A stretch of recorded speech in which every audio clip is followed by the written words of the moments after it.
accordance with the Open Public Meetings Act, NJSA 10:4-6 et sec, notice of which was sent to the record in the Star Ledger and was posted on the municipal bulletin board. Thank you. Roll call. Councilmember Von Rudenberg. Here. Deputy Mayor Canestrino. Here. Deputy Mayor Sims. Here. Councilmember Pataglia. Here. Mayor LaBrus. Here. Would everybody please rise for the flag salute? I pledge allegiance to the flag of the United States of America and to the republic for which it stands, one nation, under God, indivisible, with liberty and justice for all. Okay. And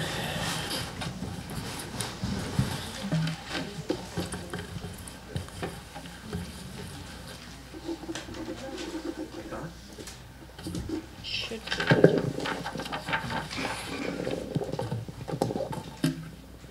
have a couple proclamations we want to read tonight. And as most people know, it's National Women's History Month.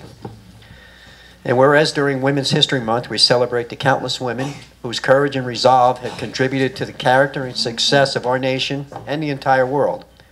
And whereas women have played and continue to play a critical economic, cultural, and social role by providing a significant portion of the labor force working inside and outside of the home.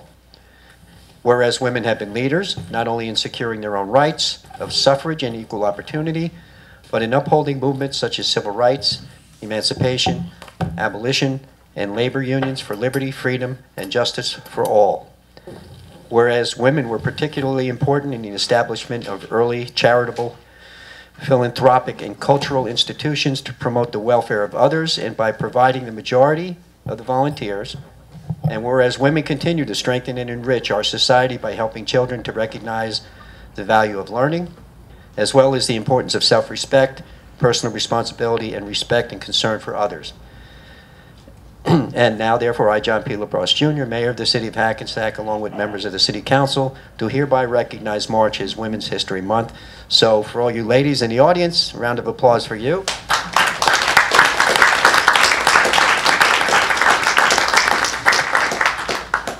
And we're going to take Women's History Month a step further. And whereas the month of March is Women's History Month, and whereas the Mayor and City Council would like to thank the women of our administration for all of their hard work, care, and concern they have given to the residents and businesses of the City of Hackensack, making it a great place to live and do business, and whereas there are wonderful women who make up the women of administration, including Deborah Carlson, Allison Sabai, and Della DiStefano of the City Clerk's Office, Jacqueline Stout, Jan McBride, and Barbara Caccaro, who are sitting up front here, of our manager's office, and our very own Deputy Mayor Kathleen Canestrino and Councilwoman Stephanie Von Rudenborg.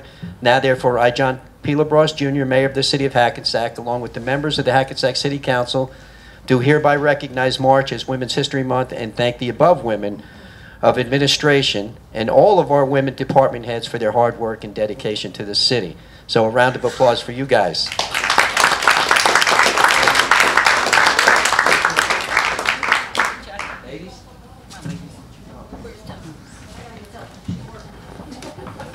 And what we're going to do next year is we've already put a note down to next year, all women department heads will be honored the same way. So, up here.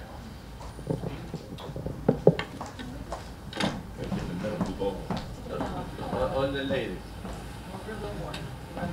Jackie, make sure you Debbie usually lines us up. Make sure you Come on, center. Debbie. Come on, Debbie. You gotta come on this side.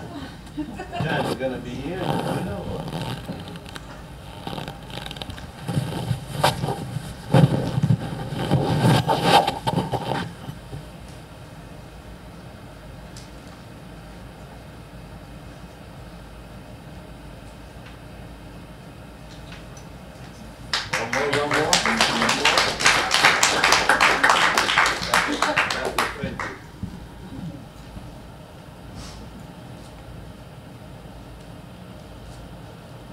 Awesome.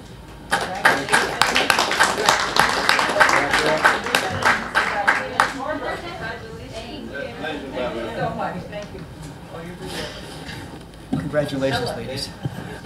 Congratulations.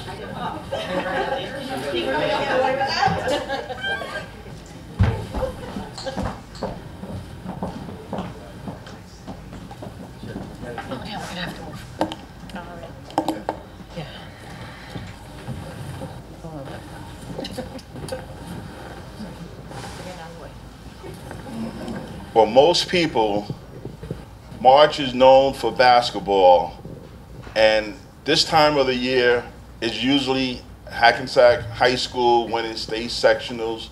But this year, we're going to add Hackensack Fairleigh Dickinson University. We're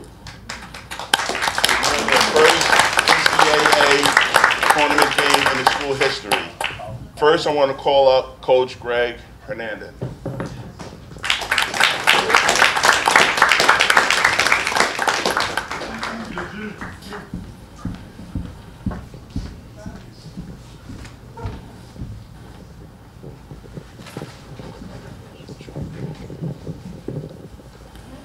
Whereas Fairleigh Dickinson University men's basketball team, the Knights overcame a 1-4 start in the Northeast Conference play to eventually finish at 12-6 on the season and earn a share of the conference regular season title for the first time since 2006. Whereas the Knights went on to win the NEC championship and earned their berth in this year's NCAA tournament for the second time in 4 years.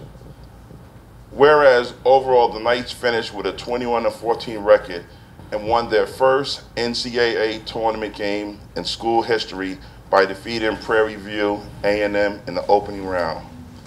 And whereas they prevailed and played the conference and NCAA tournament without a starting small forward, Xavier McLone Key. Whereas this season, Key averaged 12 points per game. But down the stretch, the leadership of senior captain Donnell Edge and Mike Holloway Jr. spearheaded the charge through the postseason. Whereas the team won its last 8 out of 9 games and finished 15-18 overall and put Hackensack, New Jersey basketball on the map. We salute you. Now, therefore, I, John P. LaBrose, Mayor of the City of Hackensack, along with the members of the City Council, do hereby congratulate Fairleigh Dickinson Knights University men's basketball player and coaches on an NCAA tournament victory. Let's have a hand for them.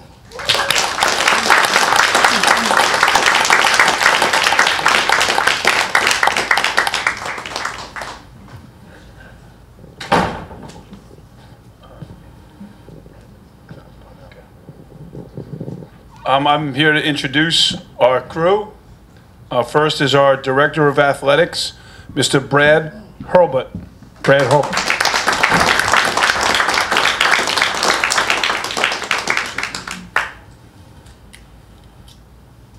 That's me. Our Director of Basketball Operations, Mr. Darius Stokes.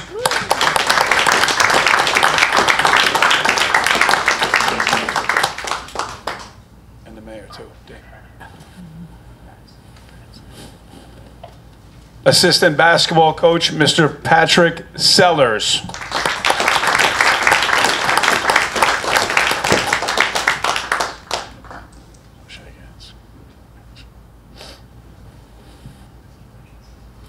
My associate head basketball coach, Mr. Bruce Hamburger.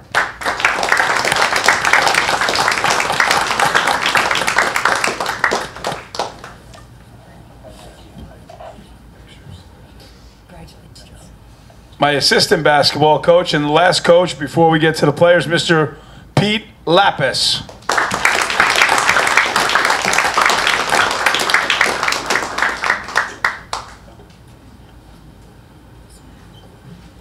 Now for the real stars, our players. Senior, I have to say that he was the all-time leading free throw or first in free throw shooting in America last year. One of the top 5 three-point shooters in America this year, Mr. Darnell Edge. Captain, Mr. Darnell Edge.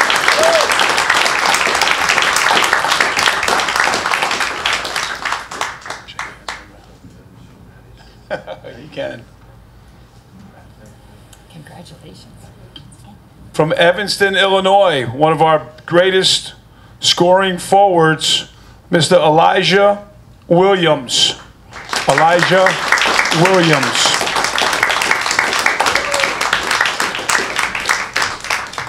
There you go, Elijah. Shake hands. Wait, you go. Yes. We got the baby of the bunch here. He came to Fairleigh Dickinson as a 17-year-old freshman. Now he's 18. A real superstar, rising superstar, Mr. Brandon Powell.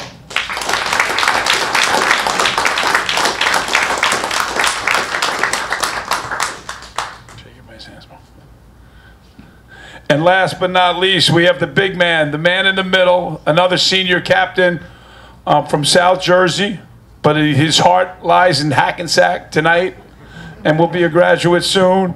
All-conference player, scored 1,000 points, 1,000 rebounds, and the cornerstone of our program. Both he and Darnell both won 2 championships. That's why you see the 2 trophies. Let's hear it for Mr. Big Mike, Mike Holloway Jr.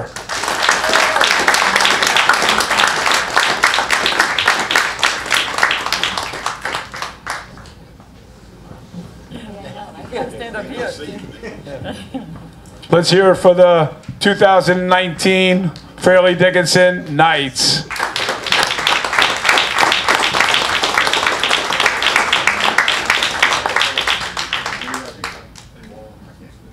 They have to sit down, man.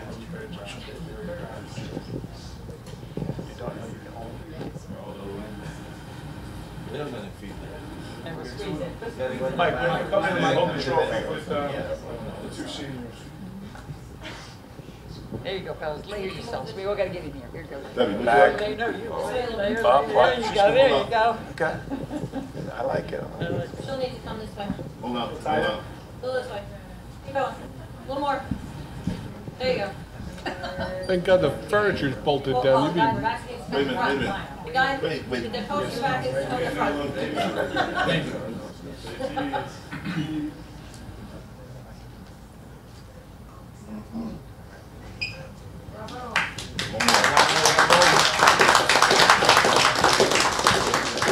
He needs to get in the picture.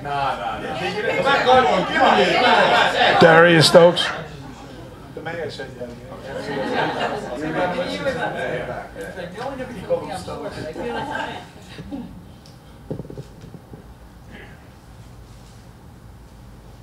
Thank you, guys.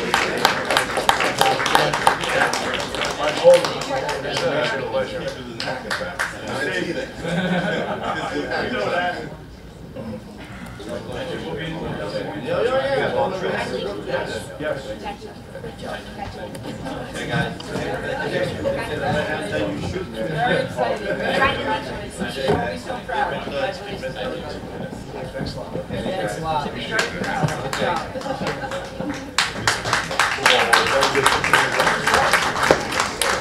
Are they heavy? They actually cut short. I know. Yeah, I was gonna say. Thank you, everybody. It was like one normal sized assistant coach. And I can relate to him. Okay, that was some good stuff. Both Women's History Month and our very own Fairleigh Dickinson basketball team. All right, back to business. I need a motion for the approval of the minutes of the COW and the regular meeting of February 26, 2019. You can do, Mayor, I'm sorry, you can do February 26th and March 20th together. Okay, Everybody was here for that one. so we're going to do the COW and regular February 26, 2019, along with the March 20th, 2019 special goal-setting meeting. I need a motion to accept the minutes. Offer. Second. All in favor? Aye. Aye. Now I need a motion for the COW and regular March 12th meeting, Councilmember 2019. Pataglia, you were absent for that meeting, so you'd have to abstain. Offer. Second. Roll call? Councilmember Von Rudenberg. Aye. Deputy Mayor Canestrino. Aye. Deputy Mayor Sims. Councilmember Pataglia. Mayor LaBrus. Aye. Okay. Moving on to city business. Resolution 133-19. His report. Oh, I'm sorry. Did I forget you, Ted? And we got a budget meeting, too. Right. Wishful thinking. Okay. Sorry. Jim's all dressed up for the night. This is the city manager's report for March 26, 2019. The Hackensack annual Easter egg hunt is scheduled for April 16th with a rain date of April 17th, Johnson Park Turf Field. 2 time slots depending on the age of your child. Please refer to hackensack.org for details. Building Department update. 105 notices written, 121 inspections made, 11 summonses issued, 13 CCOs were done, 22 open requests were fulfilled. The Department of Public Works has hired an outside contractor to assist with pothole repairs. If you would like to report a pothole, please call the pothole hotline at 201-646-8058. To my knowledge, I believe this is also posted on our website. City's Shred event is scheduled for Saturday, June 15th from 1 p.m. to 5 p.m. in the Sears parking lot. Number 5, City of Hackensack's 27th golf tournament is on Wednesday, June 12th. Please refer to our website for more details. This would complete the city manager's report. Thank you. Okay, very good. Thank you. I guess we're going to go on. We'll move right on to the budget presentation. Yeah. All right. Anything we need to do? Lights, camera, get the projector ready?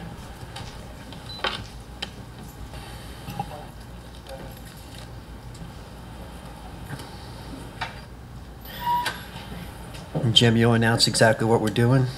Yeah, while that's warming up, this will be the presentation of the 2019 municipal budget. The plan is that the budget will be introduced, be voted on later tonight.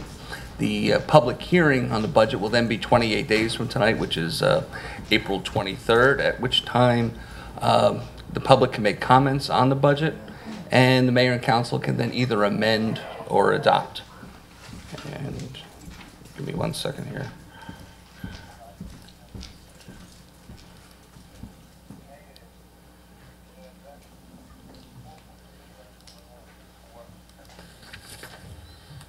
Okay. Technical difficulties.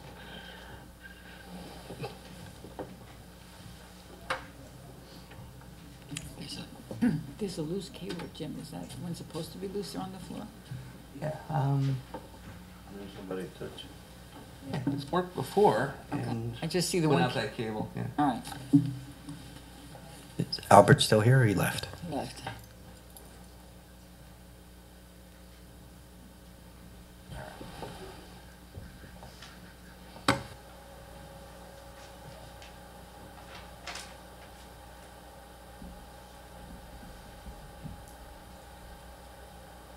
I just gotta load this up again.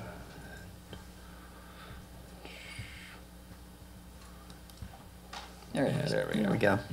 Okay, sorry about that. Okay, so tonight, in addition to presenting the municipal budget, like I've done in other years, I'm also going to present kind of like where we are financially in the city of Hackensack, because we're at a key stage right now in the city's finances. I'm going to start tonight by talking about our mission, the long-term strategies that have gotten us to the point where we are now, and we're at the point now where we're ending one strategy, we're starting another one. So we'll be talking about that, which is our new 5-year plan. And then we'll go in and talk about the 2019 budget, how that fits in with our 5-year plan. And we'll finish it up with what the tax impact of the budget will be and what the long-term projection of the budget will be as well. Okay, so we start with the mission. And our mission never changes. It's what it is year after year. It's to improve the quality of life for Hackensack residents. And that's not just the mission of finance, that's the mission of all government, you know. And for finance, though, we do need to define what we mean by quality of life. And we've defined that in the past by saying financially, quality of life is either improving or increasing services while simultaneously stabilizing taxes. And that's the definition of the quality of life that we've been using for the past 5 years. And as I said, we're at a position now where we're starting to transition to our next phase. So while the mission stays the same, the definition of quality of life is what's changing. And in our 2019 version, we're still going to be improving and increasing services, only this time we're going to do it without increasing taxes. Okay? So the way we're going to do that is through long-term strategies. First is the long-term strategy that we adopted back in 2014. Back in 2014, we've had 5 budget years where we addressed the tax appeal issue. Everything was driven by that $30 million tax appeal refund liability that we basically realized that we had back in 2014. In 2014, if you remember, during the budget presentation, I refer to it as a paradigm shift. And a paradigm is a way of looking at the world, and a paradigm shift occurs when something happens that changes how you look at the world. That's what happened to us with tax appeals. We realized we had $30 million that we owed Hackensack taxpayers, and it kind of changed every decision that we had made up to that point. And what it did was it reflected our views from that point going forward. Now, this is a slide that I pulled out of the 2014 budget presentation when we talked about this. We called it a paradigm shift, and we said that to achieve our goal of long-term tax stabilization, we need to plan for and consider the implications of the tax appeal issue. Now, first and foremost, the first 4 items on that list have to do with the budget. Okay? We had to restructure the 2014 budget completely. We stripped it all down, and we started from the bottom up, and we rebuilt the entire budget, all with these $30 million of tax appeals in the back of our mind. Now, nobody's going to give you $30 million. There's only one way that you can get that, and that's by borrowing it, which then increases your debt service, which goes into your budget, which increases taxes. So on the one hand, we had a $30 million liability. On the other hand, we were trying to stabilize taxes. Now that had a lot of effect on our contract negotiations and our health benefit budget, because we were forced by the state to gain approval of our financing plan to keep our salaries within a 2% cap. Okay? And finally, the library donation was another area that we had to take a long, hard look at. Again, this was 2014, and at that point, the library donation had grown from $150,000 in 2008 to about a little over $1 million in 2013. We knew that we couldn't sustain that and stabilize taxes and pay off the liability. Okay. So that was the strategy that we employed for the last 5 years to gain our tax stabilization. But now it's time for a new 5-year plan. So we got a new direction from the Finance Committee that said that we want to move from tax stabilization and into tax relief. Okay? And what that means is tax stabilization, which was our plan for the first 5 years, was to try and reduce the increase to municipal taxes. Okay? We knew we had to raise taxes to pay off the liability, but we also knew that if we were going to do that, we had to hold the line everywhere else where we could. What we wanted to do was to take that increase and eliminate those spikes that you used to see, the giant swings where you have an 8% one year and a 1% the next year. Okay? We wanted to reduce the increase and drive it down and just make it manageable. Our new 5-year plan talks about tax relief. Now in tax relief, what we're looking to do is eliminate the increase to municipal taxes.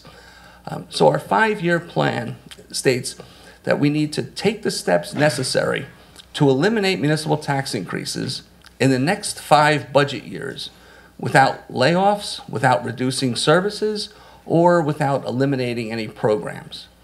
Now, admittedly, that is an ambitious goal.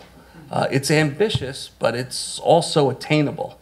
It's difficult to be sure, but it's not impossible. It's something that we can do, and we can do it now. And the reason we can do it now is because 2018 was such a pivotal year in terms of the city's finances. there were several significant financial events that took place in 2018. And we took these events, we added to what I call our financial toolbox, and that makes this 5-year plan now possible. And what I want to do is I just want to run through this financial toolbox that I'm referring to. And here's where I apologize for being a little repetitive, because I talk about trust funds every year. But trust funds are a key to holding the line on taxes, because when you have trust funds, you rely on the trust funds instead of increased taxes. For example, we have our accumulated absence trust, which is used to pay out retirement payouts. As of December 31st, that trust has a balance of $1,279,000. Now, we still continue to budget for retiree payouts, but for example, we budget roughly about we budget $1.2 million a year. Last year, in 2018, we paid out $1.4 million. Now, the excess, the amount over the budget, we didn't borrow it, we didn't defer it. What we did was we hit the trust for it, okay? So that's what a trust is used for, so that you don't have to increase taxes. Similarly, we have our snow removal storm recovery trust. That trust has a balance of now $833,000, which is almost twice what our annual snow removal budget is. Now, this is where trust funds start to be used for tax relief. That trust is substantial enough that starting last year, we started to step down our snow removal budget slightly, knowing that we have a bad snowstorm, we can always fall back and rely on the trust. We get hit with another Superstorm Sandy, we know that we have money set aside that'll take care of that. We won't have to raise taxes for. And finally is the Health Benefits Trust. This one's brand new. We just started this in 2018. And in the 2018 budget, I had said that health benefits were the single largest increase in the entire budget. Health benefits went up about $1.2 million from 2017 to 2018. And we said increases like that just can't stand. We need an action plan. What are we going to do to prevent this in the future? So our action plan included starting this trust. And even though it only started last year, it has a balance of $494,000. For example, Ted and I this year negotiated a change to our excess liability policy for health benefits.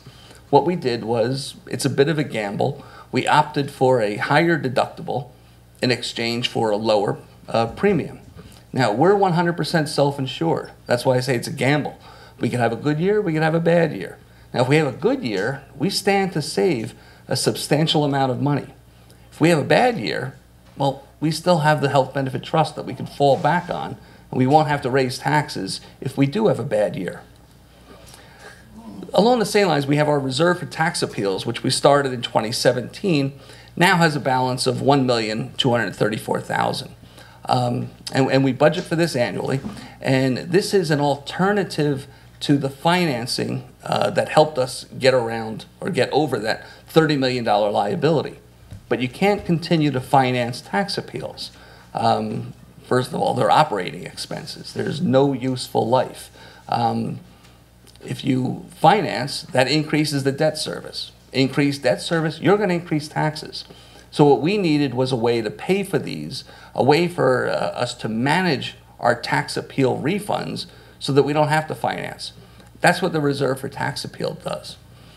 Last year we started the surplus policy, and in fact we just modified it at the last meeting, and we designated future tax relief as an appropriate use of excess surplus. And what the surplus policy does, and it's a policy that's adopted by the mayor and council, so it's rules that we have to follow. We have no choice but to follow it. That's why we adopt it annually.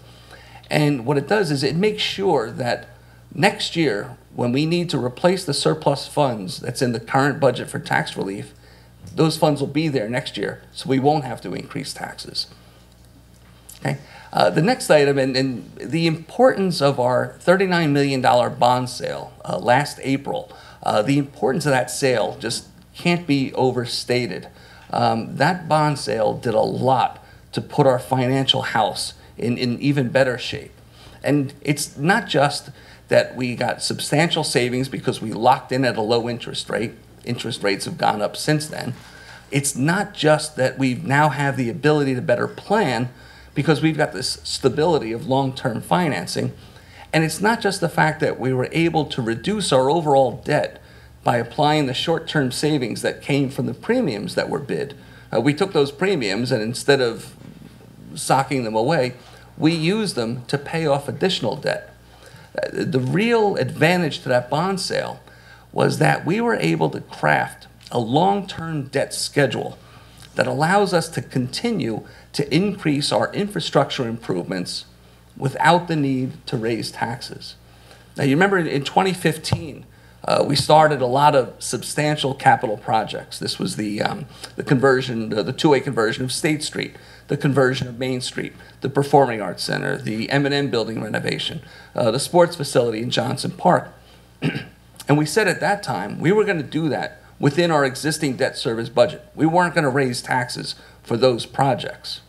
Well, now with this new schedule that we have, as a result of our bond sale, we can continue to make even more improvements. We can pave streets, we can separate sewers, we can buy garbage trucks, we can do all those things that have been neglected for years, and we can even do those without having to raise taxes. We can do that within our existing debt service budget and with this debt service schedule that we have.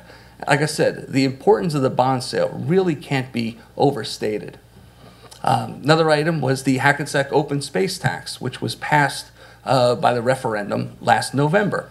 And although it's a new tax, we said then that we were going to decrease the municipal tax levy to compensate for this new tax. And this is a tax that'll be used exclusively for Hackensack projects in Hackensack parks for the enjoyment of Hackensack residents. And the plan is that we're going to take this tax and we're going to leverage it to try and secure more grants as an alternative to new taxes. Earlier at the Cal meeting, you saw the presentation of Stuyve Park and Columbus Park, and we're doing that. We're doing just that. We're going to Green Acres. We're trying to get more grant funding, and we're showing them that we have our own open space tax, and that's how committed we are to park improvements. Finally, the last item is the Hackensack University Medical Center annual host community fee.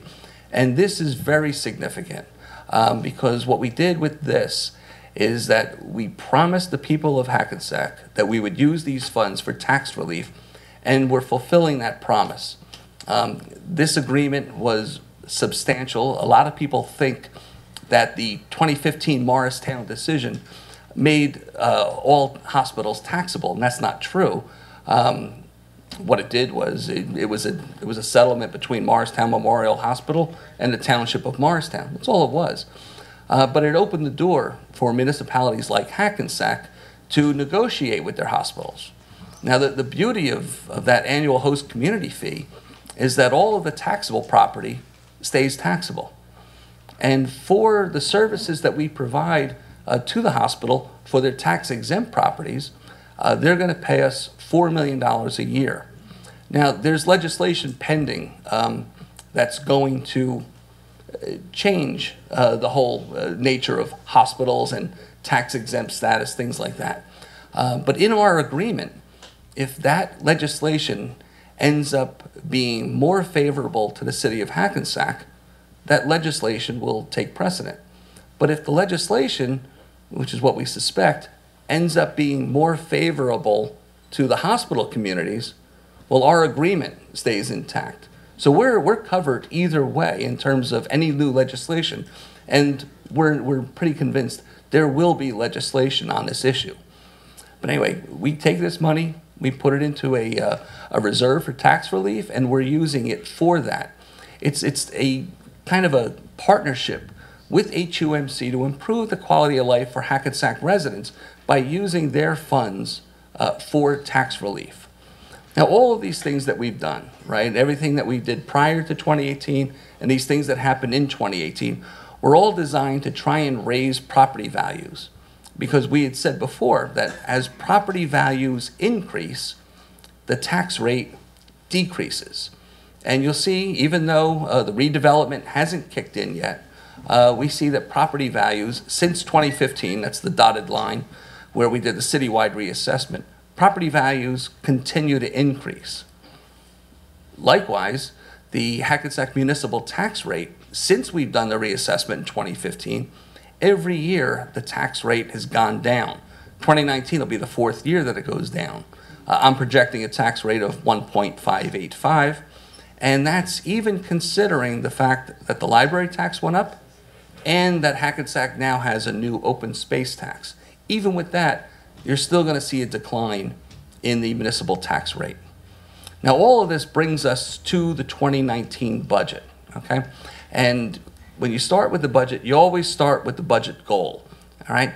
This goal was something that we changed last year. The goal is to craft a budget that's accurate, continues the policies that have achieved our long-term tax stability, and the budget must provide the funding and plan for community improvements, redevelopment, and tax relief. Those three components are key: community improvements, redevelopment, and tax relief. Or looked another way, you've got infrastructure, redevelopment, and tax relief.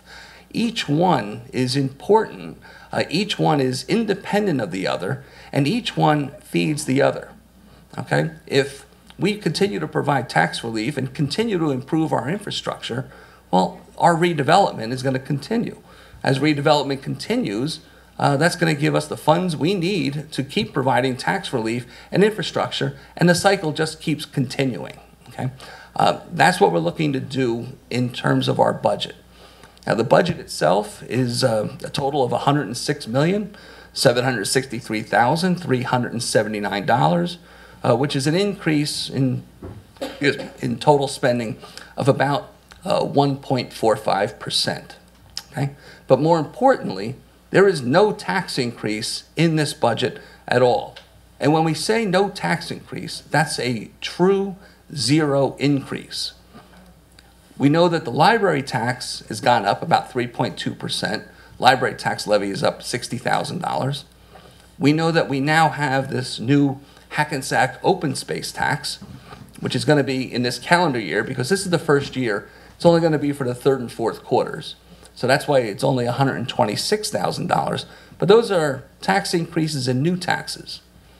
But the municipal tax is going to decrease by $186,193 to bring us with this true zero tax increase. Okay? And that's how we plan to provide tax relief. And I just want to take a time out for a second to describe what tax relief is. It's 2019, we have a zero increase to the budget, and we're calling that tax relief.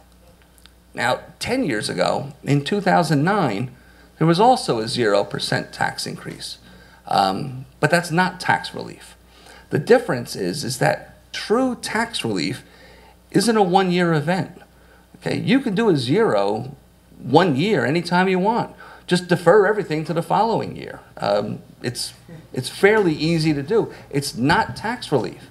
You want to do true tax relief, do a 0%, and follow it up with another 0%, and then follow that up with a third 0%. And if you can, go a fourth year at 0%. And if you really want to demonstrate a commitment to true tax relief, go 5 years of no tax increase. That's tax relief. That's true tax relief. That's our goal. Now, the difference between that and 2009, 2009 was a zero increase, but it was done with one-shot revenues, a couple of budget gimmicks. The pension liability was deferred until 2014, things like that. That's not tax relief. In 2010, taxes went up over 8%. In 2011, taxes went up 10.8%. It's an 18% increase in 2 years.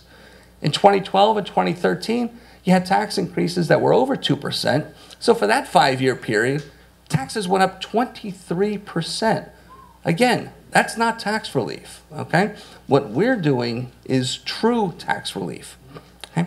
Now, to just look at some of the areas in the budget, and we said because of the Hackensack University Medical Center annual host community fee, our tax relief basically is driven on the revenue side, okay?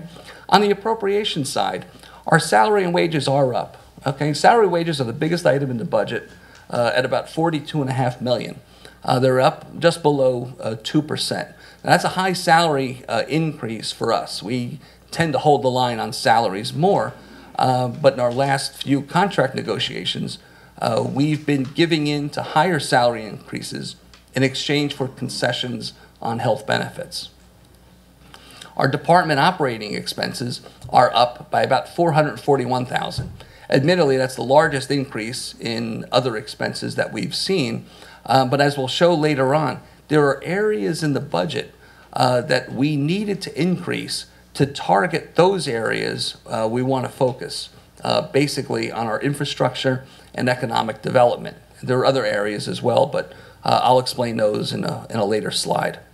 Health benefits and insurance are up only 2.7% over last year. Now that's a fairly modest increase, except for the fact that it's a huge budget. That budget's is well over $20 million. Okay, we're making progress, and again, it's through an action plan we put together to try and hold the line on health benefits. For example, we negotiated increases to all of the RX copays with our labor units beginning in 2020. Now, we're still out, we still have open negotiations with our DPW, but we've made no secret about the fact that we're negotiating higher prescription copays with every unit, fire, police, our white-collar units. And we expect that our DPW will go along as well. And if that happens, every labor unit in the city, with the exception of the library, will be paying higher copays beginning in 2020. The library is, that union negotiates with the library board. We don't negotiate with them. Our pensions and our statutory expenses are the largest increase in this budget. Statutory expenses are those expenses that we have to pay. Social Security, unemployment, and pensions. Pensions are also a statutory increase. Our pensions are up by over $900,000 in 2019. We have no control over that. You know, as Trenton tries to work on the pension crisis, one of the things that they do is they increase the rate that the employers pay on employees' pensionable salaries. For example, cops and firemen contribute 10% of their salaries to the pension system. Everybody knows that, okay? What most people don't know is that employers contribute about 28% of the salaries of cops and firemen to the pension system. Okay, we know, you read in the newspaper, that for almost 10 years, the state hasn't made their full pension payment. What they do is they try and get around it by increasing hours. We have no control over that. Okay, again, this is the single largest increase in this budget. Finally, we have the Johnson Public Library. Now, the library gets its funding from taxpayers in two different ways. One is the library tax, which is mandated. It's a formula based on property values. And the other is the city's annual contribution over and above the library tax. Now, the library tax has gone up 3.2% or $60,000. And what we said was that we're not going to have a tax increase this year. So what we needed to do was reduce the city's tax levy to compensate for the increase in the library tax. As a result, what we did was we cut the library budget by about $39,000 to help cover this expense. City manager and I, met with the library board. We explained this to them. We explained to them what our overall goal was. And we reminded them that the library does have reserves that they can draw upon, the same types of reserves that I kind of described that we had earlier. So for the 2019 budget, what's new? Well, first I grew a beard. That's what that slide is for. That's the first thing that's new. Okay, but what else is new? What else is new in the 2019 budget? Now, like I said, the budget is the financial plan for how we intend to carry out the goals and objectives of the mayor and council. And so what we did in 2019 is we took project management and split it off into its own department with its own separate budget. Project management was always part of the administration, but it's too important an area to not have a budget of its own. Okay, there are too many projects going on in the city right now. I had another slide where I listed all the projects, and I took it out because it was too long. Likewise, in 2019, we've created a Department of Economic Development. Okay, again, economic development is important enough that it needs its own budget. Now, we had a department called Community Development, but for some reason it was under the category with construction. And economic development is not a construction function. So created a whole new department of economic development to reflect the fact that we're trying to move in this area. Likewise, we had a budget area that was called City Website, okay? That department's been dismantled, and it's now named the Department of Information Technology. And that's reflecting the direction that we're trying to go, is we're trying to increase our technical aspects. Again, in 2019, we put funding in for the long-awaited tax map updates. Tax maps in Hackensack haven't been updated since the 90s. In fact, back in 2015, before we did the citywide reassessment, our original plan was to do a revaluation, okay? But we had to pull the plug on that because a revaluation requires updated tax maps. That's going to happen in 2019. We also included funding for a revision of the city's master plan. Earlier today at the CAL meeting, the city manager talked about that, and we'll be awarding the contract later on at the business part of the meeting. The 2019 budget also has enough flexibility to allow for the reopening of the M&M building. That building, believe it or not, that whole project is coming in under budget. So our plan is that we're going to outfit that building with as much equipment from the initial ordinance that we can.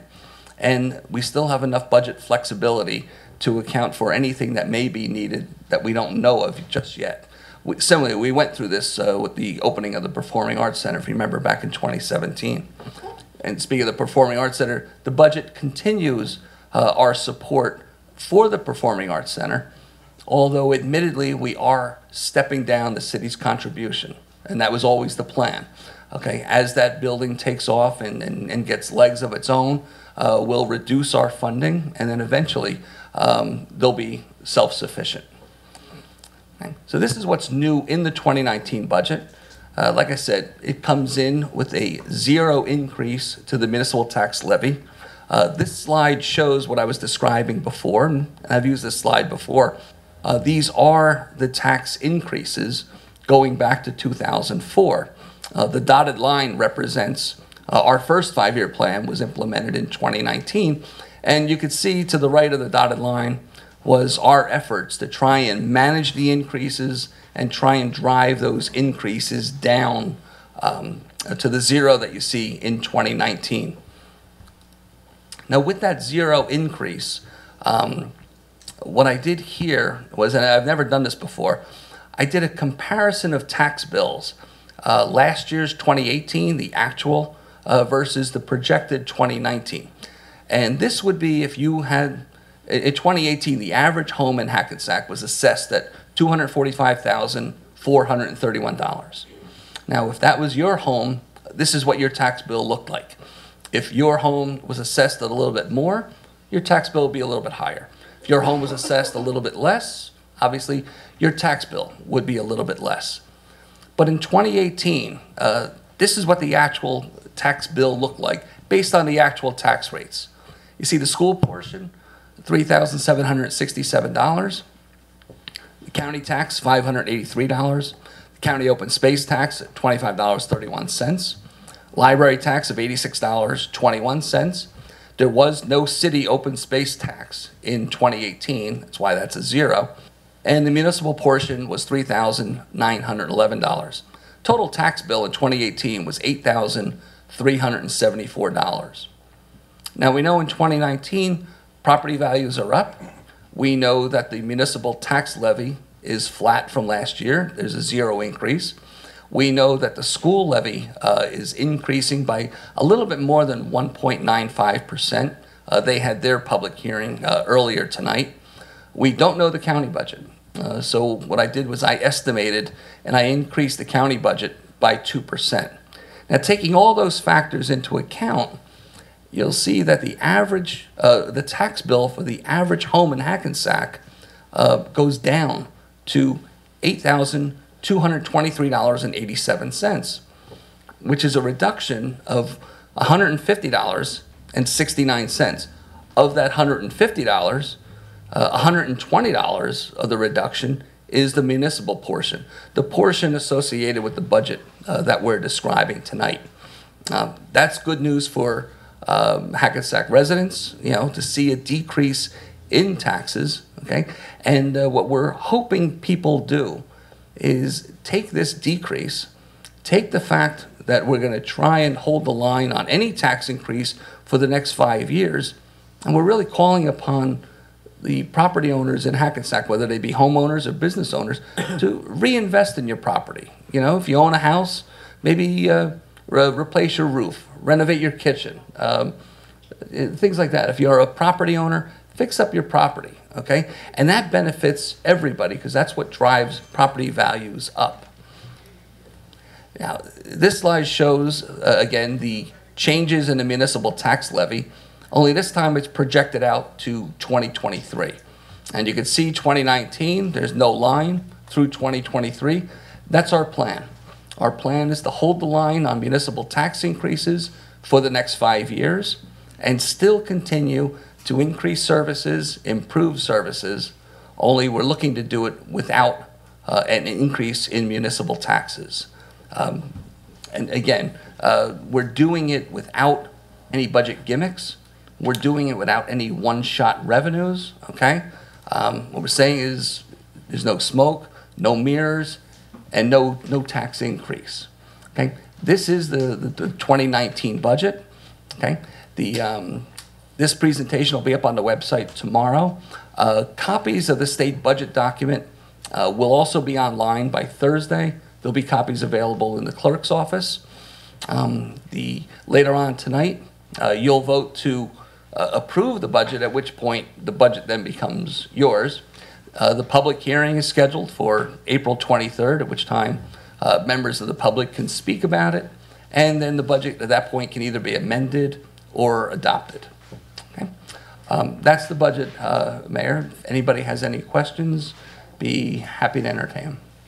Okay, start. Good job. Great job, Jim. Never cease to amaze us. Council? Comments? Thanks, Jim. I know a lot of work goes into this, and it's an understatement. But we appreciate your hard work, and it's going to be a challenging year ahead. But we have to do what's right, and I know you and Ted have put a lot of time and effort into this, so I appreciate it very much. Thank you. Yeah, thanks. Mayor, if I could, I forgot, really wanted to acknowledge the work of the department heads in helping me put this together. Not just in putting the budget together, but probably even more importantly, is in holding the line on spending as they do year after year, which has really been a key driver for our financial success. And thanks, Steph, for reminding me. I forgot to say that. Thank you. Again, thanks, Jim and Ted and the entire Finance Committee. I sit on the Finance Committee. Leo Battaglia sits on the Finance Committee. A lot of blood, sweat, and tears goes into analyzing these numbers and making smart decisions for the city, and it shows. I mean, we're here together not only to talk about the projections for the future, but I think also to see how far we've come, to see in the past 5 years where the city has come financially, economically, and that we continue to have both short and long-term plans. And I think that's what's really, the point Jim's trying to make is that's what's been so critical to our financial success, is that, there were visions and there were 1, 3, 5-year plans, and we're at a point now where we can see the fruits of that labor. And that, again, is a tribute to all of the city employees and the department heads who accepted those challenges.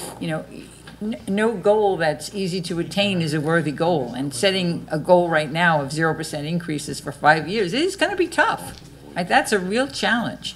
But you know, you have to continue, I believe, you know, as the city council and as city finance and city manager Ted, we have to continue to strive to work more efficiently, you know, to provide excellent services, but to do it at a cost that's acceptable to all of the folks that live here.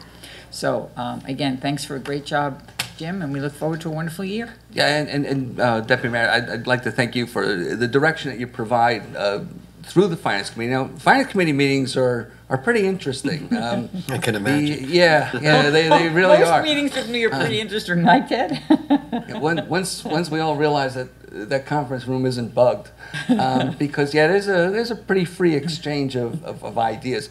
But I do sincerely want to thank you for providing the direction, and we do disagree, okay? But we do agree 100% on things like long-term setting goals, working your plan, and things like that. And I do think, and I really do think that we work well together. Thank you. Absolutely, and you know, I think you need that back and forth because I think everyone learns and you come up with the best decision. You know, it's not, you know, always, well, here's my plan and we're just going to sit and we're going to accept it. It's okay, here's my plan, and together we come out with a plan that's really great. And we have an excellent city manager here that helps us not only plan for this, but helps us reach those goals. And where would we be without you? Thanks, Ted. And he keeps us from killing each other too. That's good. So far.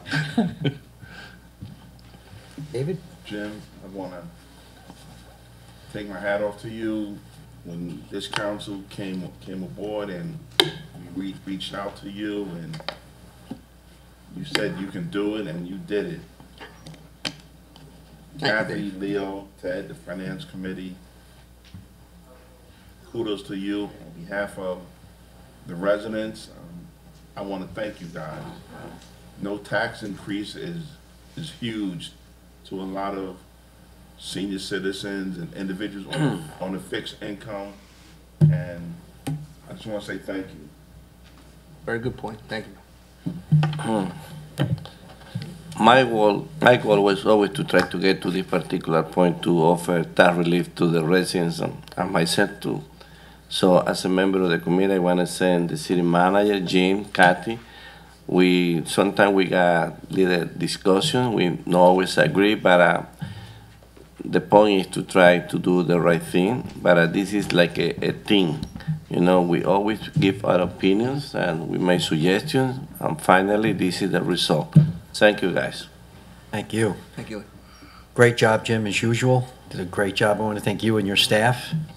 Ted, Finance Committee, Kathy and Leo, great job. Great presentation, but you know, the one I always like the best is the spike chart, showing what was going on in the city, ups and downs, when they were happening, when the lows were happening particularly, and then how it's gradually leveled out, and we're keeping things level, and now we're looking at going for a 5-year shot of zero tax increase, which is great. Yeah, I often think in terms of those spikes that if you were a redeveloper looking at Hackensack and you saw that, that's pretty frightening. Yeah, it scares you. You know, you have a $50 million project and a prospect of a potential 10% tax increase. Yeah, that's going to keep you away. And the other thing I think, which you know, I'm going to bring up, because to me it's very important, and I get in this argument all the time, because you know, you can have a zero tax increase and your property could go up, but your property's going up because we're making your property worth a lot more money. And that's huge. People say, you know, my house went up $100. Yeah, but your value of your house went up $20,000. All right? Think of that at $100 a year, how long it would take to get to that $20,000. So the value of your property is very important to everybody, especially at retirement age. You want to get the most for your buck out of your house. And right now, property values are going up, and it will continue to go up with the redevelopment. So this is really good news, and that's an important fact that can't be ignored. But great job, and looking forward to keeping up the good work. Thank you. Thank you, Mayor. Yep. All right. Now we can move on with business? I'm just enjoying the moment here.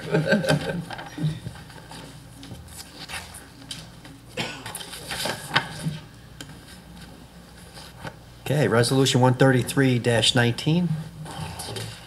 This is a resolution for final adoption of ordinance number 12-2019, authorizing a 30-year tax exemption for a market rate rental apartment project to be constructed by Hackensack Jefferson Urban Renewal LLC, an urban renewal entity pursuant to the long-term tax exemption law NJSA 40A:20-1 et sec for 68 Zabriskie. This ordinance has been advertised pursuant to law and now calls for a public hearing. Okay, I need a motion to open to the public, please. Offer. All in favor? Aye. Aye. None opposed? Anybody from the public who'd like to speak on this ordinance and this ordinance only, please come forward. Seeing no one from the public, motion to close to the public. Offer. Second. All in favor? Aye. Aye. None opposed? Need a motion to adopt the ordinance? Second. All in favor? Aye. Aye. None opposed? Be it resolved by the City Council of the City of Hackensack County of Bergen and State of New Jersey that ordinance number 12-2019 has passed its second and final reading and is hereby adopted. Thank you. Resolution 134-19. This is a resolution for the reintroduction of ordinance number 11-2019, an ordinance amending and updating Chapter 159 of the Code of the City of Hackensack, towers and wreckers. Need a motion, please, to introduce? Offer. All in favor? Aye. Aye. Be it resolved that the above ordinance, being ordinance 11-2019, is reintroduced, is now passed on first reading, and that said ordinance shall be considered for final passage at a meeting to be held on April 9th, 2019, at 8:00 p.m. or as soon thereafter as the matter can be reached at the regular meeting place of the City Council, and at such time and place all persons interested be given an opportunity to be heard concerning said ordinance, and that the city clerk be and she is hereby authorized and directed to publish said ordinance according to law with a notice of its introduction and passage on first reading, and of the time and place when and where said ordinance will be further considered for final passage. Thank you. Resolution 135-19. This is a resolution designating a redeveloper and authorizing redevelopment agreement with Hecker Holdings Urban Renewal LLC for 77 River Street. Need a motion, please. Offer. Second. All in favor? Aye. That was Stephanie second. Stephanie, second? Okay. Yep. Resolution 136-19. It's a resolution for the introduction of ordinance number 15-2019, an ordinance authorizing a 10-year tax exemption for a commercial project to be constructed by Hecker Holdings Urban Renewal LLC, an urban renewal entity pursuant to the long-term tax exemption law NJSA 40A:20-1 et sec for 77 River. Need a motion, please. Offer. Second. All in favor? Aye. Aye. None opposed? Be resolved that the above ordinance, being ordinance 14-2019, is introduced, is now passed on first reading, and that said ordinance shall be considered for final passage at a meeting to be held on April 9th, 2019, at 8:00 p.m. or as soon thereafter as the matter can be reached at the regular meeting place of the City Council, and at such time and place all persons interested be given an opportunity to be heard concerning said ordinance, and that the city clerk be and she is hereby authorized and directed to publish said ordinance according to law, with a notice of its introduction and passage on first reading, and of the time and place when and where said ordinance will be further considered for final passage. Okay. We're on Resolution 138-19. 137. 137-19, sorry. That's Crossed okay. it out already. It's an ordinance for an introduction of ordinance number 16-2019, an ordinance authorizing the private sale of certain property owned by the City of Hackensack not required for public purposes pursuant to NJSA 40A:12-13B. Need a motion, please. Second. All in favor? Aye. Aye. Be it resolved that the above ordinance, being ordinance 16-2019, is introduced, is now passed on first reading, and that said ordinance shall be considered for final passage at a meeting to be held on April 9th, 2019, at 8:00 p.m. or as soon thereafter as the matter can be reached at the regular meeting place of the City Council, and at such time and place all persons interested be given an opportunity to be heard concerning said ordinance, and that the city clerk be and she is hereby authorized and directed to publish said ordinance according to law, with a notice of its introduction and passage on first reading, and of the time and place when and where said ordinance will be further considered for final passage. Thank you. Resolution 138-19.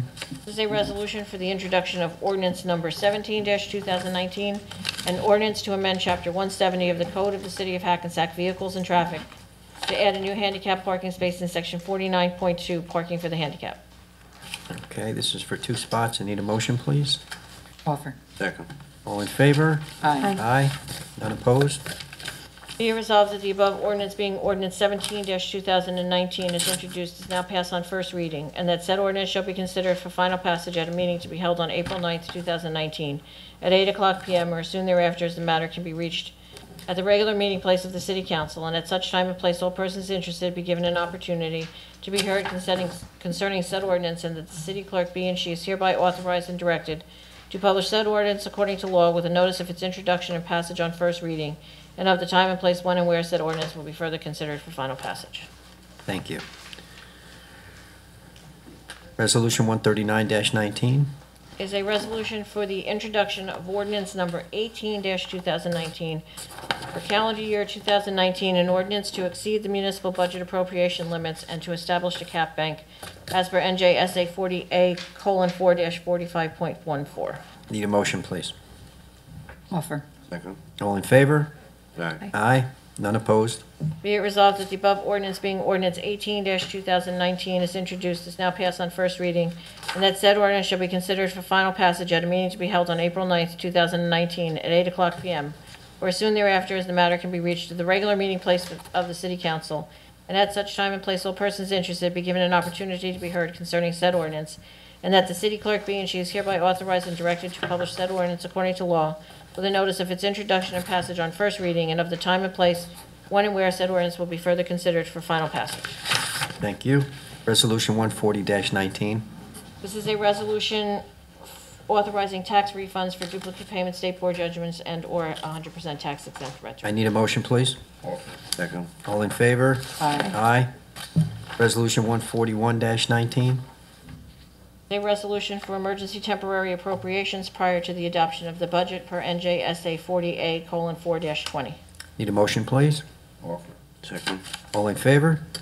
Aye. Aye. None opposed. Resolution 142-19. A resolution authorizing a transfer of 2018 budget appropriations. Need a motion, please. Offer. Second. All in favor? Aye. Aye. Resolution 143-19. A resolution authorizing an ambulance reimbursement. Need a motion, please. Second. All in favor? Aye. Aye. Resolution 144-19. A resolution authorizing calendar year 2019 budget be read by title only. Motion, please. Offer. All in favor? Aye. Aye. Resolution 145-19. Resolution authorizing the 2019 municipal budget introduction. Need a motion, please. Offer. Second. All in favor? Aye. Aye. Very good. And payment of bills, Resolution 146-19. Resolution authorizing payment of bills. Need a motion. Second. All in favor? Aye. Aye. Does anybody have any conflicts of interest on the consent agenda? It's pretty big. I do on 152. Suez? Okay, so we're going to pull, what number's that? 152-19. 152-19, we're going to pull and read separate. Anything else?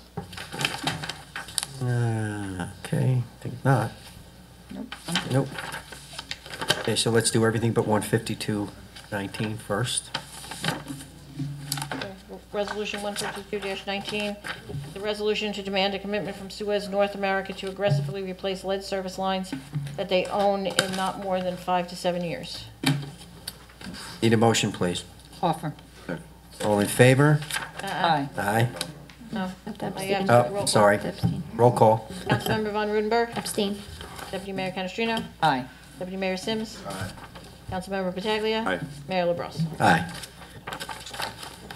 Okay, so that's the consent agenda will consist of resolutions 147-19 through 151-19 and 153-19 through 164-19. Following items are considered to be routine in nature and will be enacted in one motion. Any items requiring expenditure are supported by a certification of availability of funds. Any item requiring discussion will be removed from the consent agenda, and consent agenda items will be reflected in full in the minutes, including any exceptions and/or additions. Resolution 147-19, a resolution authorizing a raffle license for heightened independence and progress. Resolution 148-19, a resolution authorizing a person-to-person, place-to-place liquor license transfer of Big Al's LLC to Cap Diner Hackensack LLC. Resolution 149-19 is a resolution authorizing a person-to-person liquor license transfer of Michael Talty to Lazy Lanigan's LLC. Resolution 150-19, a resolution to oppose the Vegetative Management Response Act. Resolution 151-19, a resolution calling for prompt action on the long-awaited Northern Branch Light Rail Project. Resolution 153-19, a resolution authorizing the submission of a New Jersey Department of Environmental Protection Green Acres Program Local Government Assistance Application Land Acquisition and Park Development Grant Application for the completion of improvements at Stuyve Park and Columbus Park. Resolution 154-19 is a resolution authorizing the submission of a Bergen County Open Space Recreation, Floodplain Protection, Farmland, and Historic Preservation Trust Fund 2019 grant application. Resolution 155-19 is a resolution authorizing the submission of a Bergen County Open Space Recreation, Floodplain Protection, Farmland, and Historic Preservation Trust Fund 2018 repurpose grant application. Resolution 156-19 is a resolution authorizing award of contract for engineering services, LSRP services for fire headquarters. Resolution 157-19 is a resolution authorizing award of professional service agreement to Arcadis US Inc. for an engineer. Resolution 158-19 is a resolution authorizing award of contract for engineering services to Arcadis US for combined sewer permit management. Resolution 159-19, resolution authorizing award of contract for engineering services to Arcadis US for Court Street Drainage Area Study. Resolution 160-19 is a resolution authorizing award of contract to DMR Architects for master plan revision. 161-19, resolution authorizing award of contract to Darmafowski Engineering for Fashini Park Field Number 7 improvements. Resolution 162-19 is a resolution authorizing award of contract to Negle Engineering for sidewalk and curb improvements on Summit Avenue. Resolution 163-19 is a resolution clarifying that any applicant having made a complete application for site plan approval prior to adoption of ordinance 3-2015 shall only pay the sewer connection fee in place at the time of the application. And Resolution 164-19 is a resolution opposing construction of the proposed power plant project in Hudson County. Probably should have read that one. We probably should have pulled that one and read it separate. I'm sorry, we should have done that, but yes, thank you. And, right, we need a and thank you motion now. guys for being there because you help us make that decision, believe me. I need a motion to accept the consent agenda as it was read. Offer. Second. All in favor? Aye. Aye. None opposed? All right, with that, I need a motion to open to the public. Second. All in favor? Aye. None opposed? Anybody from the public who would like to speak, please come forward. Give your name and address to the clerk. You will have 3 minutes. Hi, it's Louis DeCepola at 314 3rd Street in Hackensack. Sir. 314B 3rd Street, Hackensack. I had to substantially change my speech that I prepared today, so I'm just going to thank you for putting it on the agenda and favorably passing the resolution against the power plant. Last time I was here, I presented the endorsement from the Hackensack Environmental Commission, asking the mayor and the council to pass it. So we thank you very much. And it's a very important health issue for the citizens of Hackensack. If you draw a straight line from where we're standing right now to the proposed site, it's only 5.1 miles. And Bergen County already has a rating of F from the American Association for ozone pollution. So it's a very important health issue. And I really appreciate and thank everyone for taking that into consideration and passing this resolution. Thank you very much. Thank you. Thank you.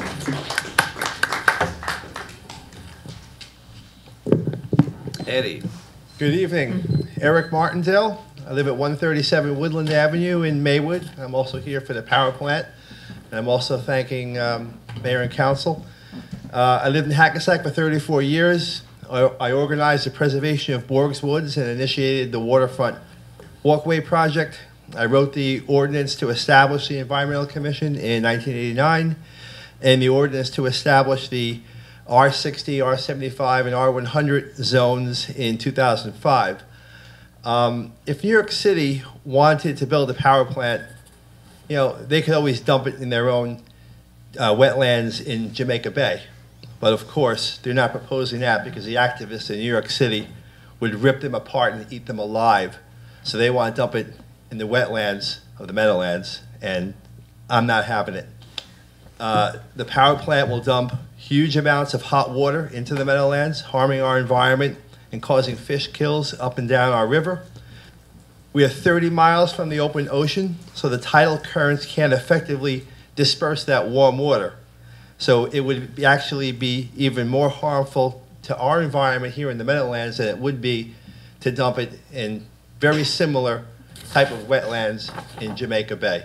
So the whole proposal from all aspects is absolutely outrageous, and I thank the mayor and council for taking a stand on it.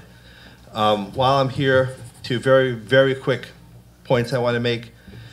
The stormwater system, separating it, I believe it's much more cost effective to make a new stormwater system than a new sanitary system, because there'll be tens of thousands of connections to be made with a sanitary system.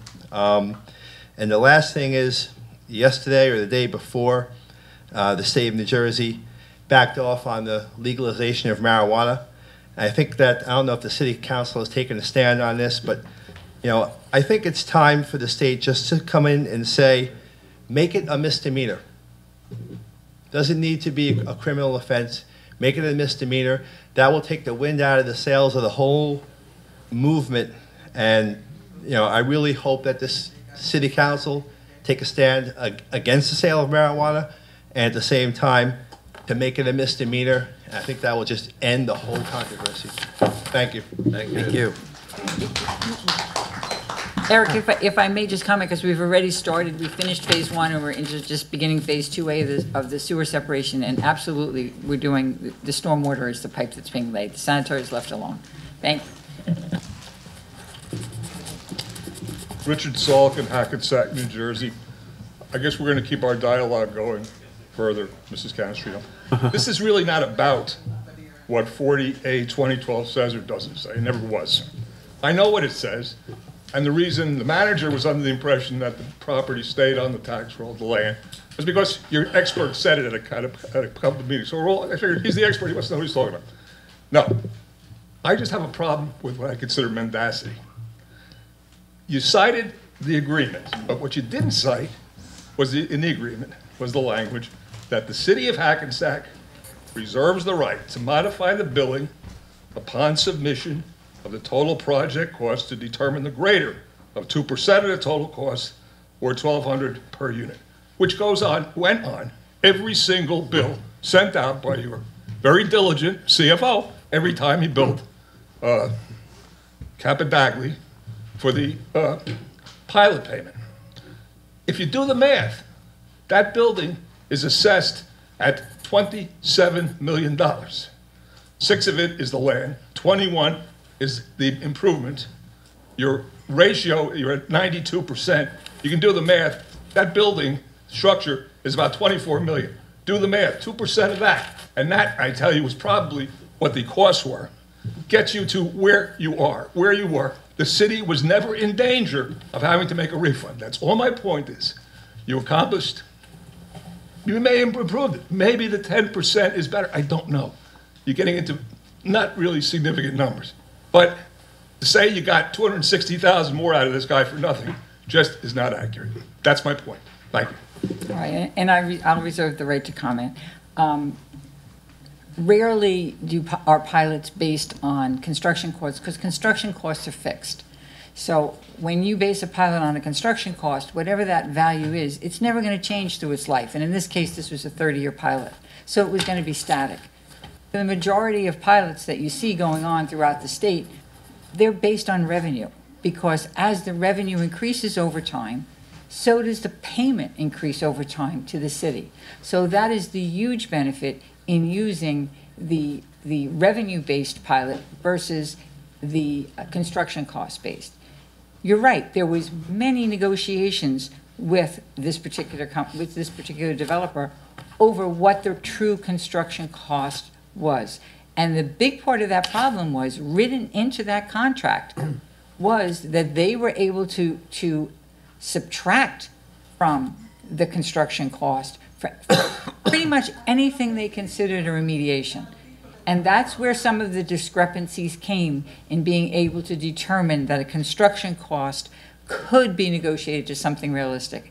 And that is what led us to come up with this new agreement where they were paying a pilot of $266,000. They're now paying a pilot of $468,000, I believe, plus another 2% administrative fee to the city, which is over $9,000 or close to $10,000. To me, that's a win for the city, and it's a win for its taxpayers. And folks, that's one of the revenues that you're seeing tonight that was part of Jim's presentation. It's the only pilot we have right now that's open. So that $468,000, almost $478,000 was one of the key increases in revenue that helps us achieve and work towards this goal of 0% tax increase. So I certainly would not minimize it in any way. Thank you. Thank you. Next, Sorry please. for holding you up. Good evening, Mayor and council members. My name is Cassandra, address 25 Nob Hill Drive, Roseland, New Jersey. I'm an organizer with Food and Water Watch. We have over 6,000 members in Bergen County. It's getting close to my bedtime, so I will be brief.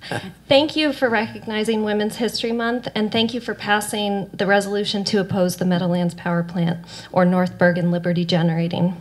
Now that you have passed a resolution to oppose this fracked gas plant, we want to invite you to use your elevated platform and talk to Bergen County freeholders and urge them to follow you and the 49 other Bergen County towns in opposing this plant. You might be saying, we've done so much, aren't we done? The short answer, no, we need your help in protecting Bergen County residents. You've heard a lot about the air pollution that will affect Hackensack residents if this plant is built. But in honor of Women's History Month, I'd like to talk about the ways that women specifically will be affected by this plant if it's built. There won't be enough time for me to go into all the information in detail, so I chose one topic to discuss, and that's women's reproductive health. I hope that you will accept the peer-reviewed articles and research that I will be sending in email. According to the emissions estimates that were submitted to the power plant company by to the DEP, this plant is expected to emit 185.6 tons of particulate matter equal or less than 2.5 micrometers in diameter each year. But research shows that prenatal exposure to this particulate matter can increase the likelihood of preterm births, putting both infants and mothers in danger. We need your help in protecting women in Hackensack from this pollutant. Your work is not done.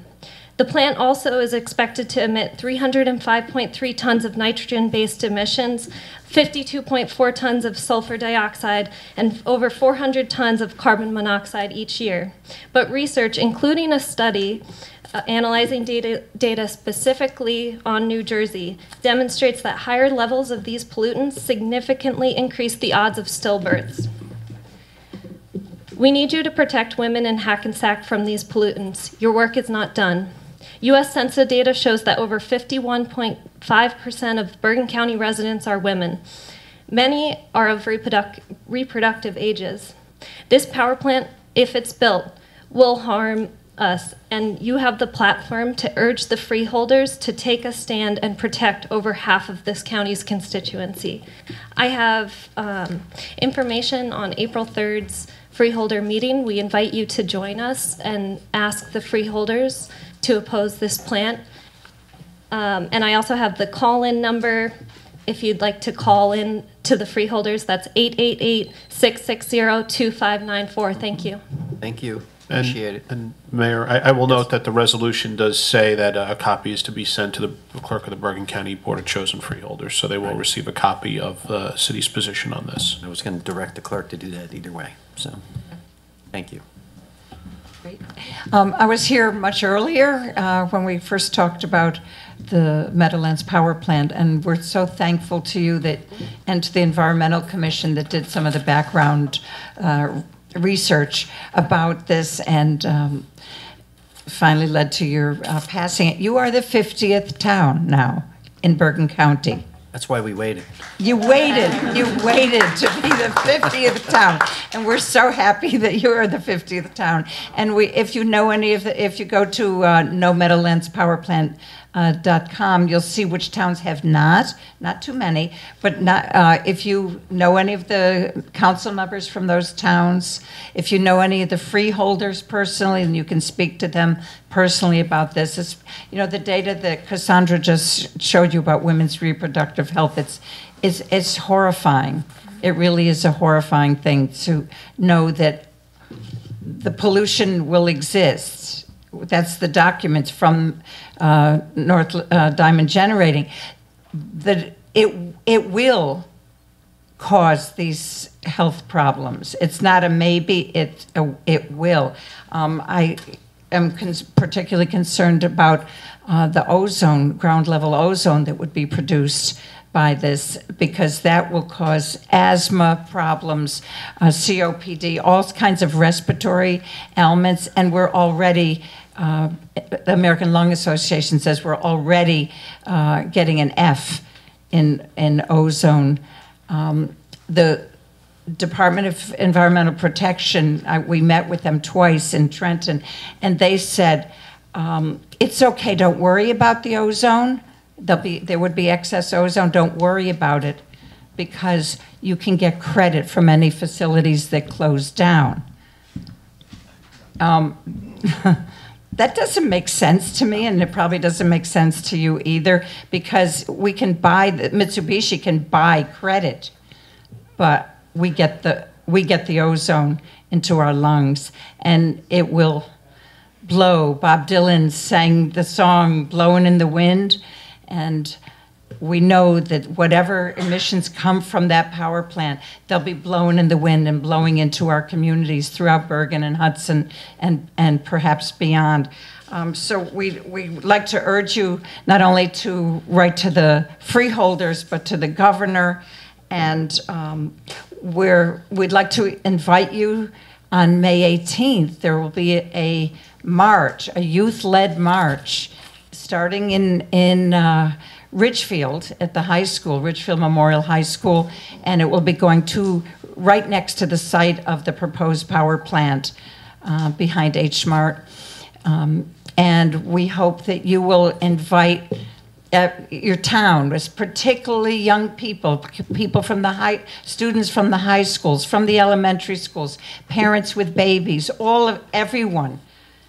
We'd like to invite you to participate, because at this point there are 13 projects that are under review statewide, that, with other fossil fuel infrastructure projects, and we really have to put an immediate stop to these proposals, and get the governor to say no to the power plant, the Meadowlands power plant, and all these other fossil fuel developments. So, thank you, ma'am. Your 3 minutes is up, but thank you so much. Thank you. Appreciate it. Thank you.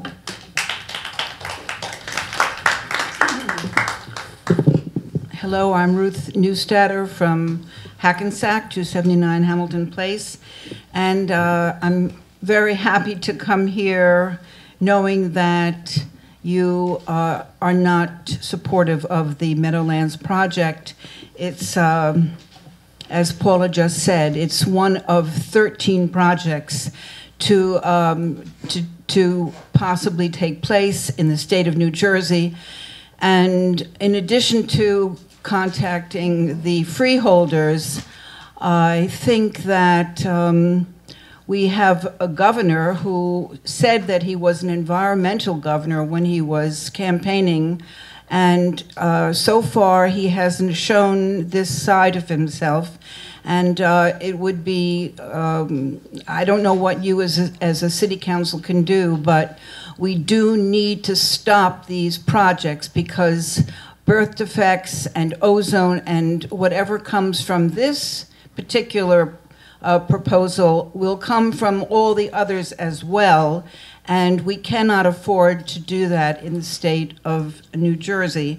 So Phil Murphy needs to be advised that he should fulfill his promise of being an environmental governor.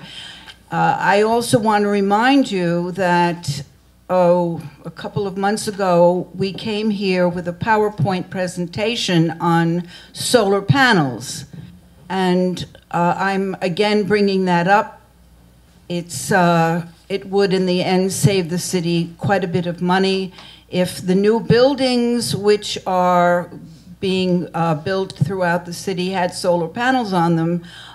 It would be excellent for the environment. It would move us forward away from fossil fuels, and the proposal, the PowerPoint presentation, showed how it would in effect save the city money. So please consider that as well as everything else. And just quickly two other things. As you know, I'm involved with Hackensack Performing Arts Center very happily, and I again thank the council for making this happen. I think with all the new building that's going up, having the arts as part of Hackensack will put us on the map. It's very important that Hackensack really promote the art center as much as possible. And I did speak with our city manager several weeks ago about this, and he did respond positively, which I was very pleased about. But we need to move on and get the word out about HackPack to Hackensack and to Bergen County in general. Is that my that's it? Okay, then I'm just going to quickly throw in, and you are not going to like to hear this, but my house has been appraised at about $245,000, and my taxes are over $16,000. Thank you very much. It's impossible. That can't be. That can't be. That can't be. That can't. Ms. Newstetter will have to make an appointment to see the city manager, and we'll take a look at that. They can't possibly be true. Impossible. It's impossible, but we come in and see Ted, and we'll take a look at it. Okay. I'm Rich Serbo, Spring Valley Avenue, Hackensack. I'm just going to comment on a couple of comments that the people before me made. I'm so glad about being against this power plant solely for childbearing women if their health is affected. That's a great thing in and of itself. So right there, we can agree on something. I just wanted to start by saying tonight's proclamations.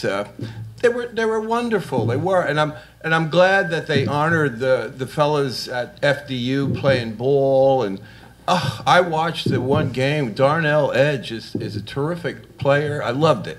Okay, but FDU is referred to as the metropolitan campus of FDU. Right. Okay, it's based in Teaneck generally. There's some of their buildings and properties in Hackensack. The Rothman Center, of course, is. And my question is, do they pay any taxes to Hackensack, okay? Do they pay any taxes? And we're honoring them here as what? A Hackensack entity? They're not a Hackensack entity. And if they are and you want to celebrate them, how about if they pony up some tax money to Hackensack to help, defray costs here and there of anything or everything? So someone, if you can comment on that, let me know if FDU is paying some taxes, Mr. Ehrenberg, please. Okay, and I'm so glad we honored women tonight, Women's History Month, but generally that should just be honoring women. Forget history, it's just everything. They are wonderful, they do everything, and they should be given more attention. I'm serious, okay? Okay, couple other things, okay? The roads in this town, Ted, are awful. Oh my gosh, okay? Now, I know it's only March, and the weather is starting to clear up, and maybe that would get the crews out there to do some of these roads. Oh my gosh.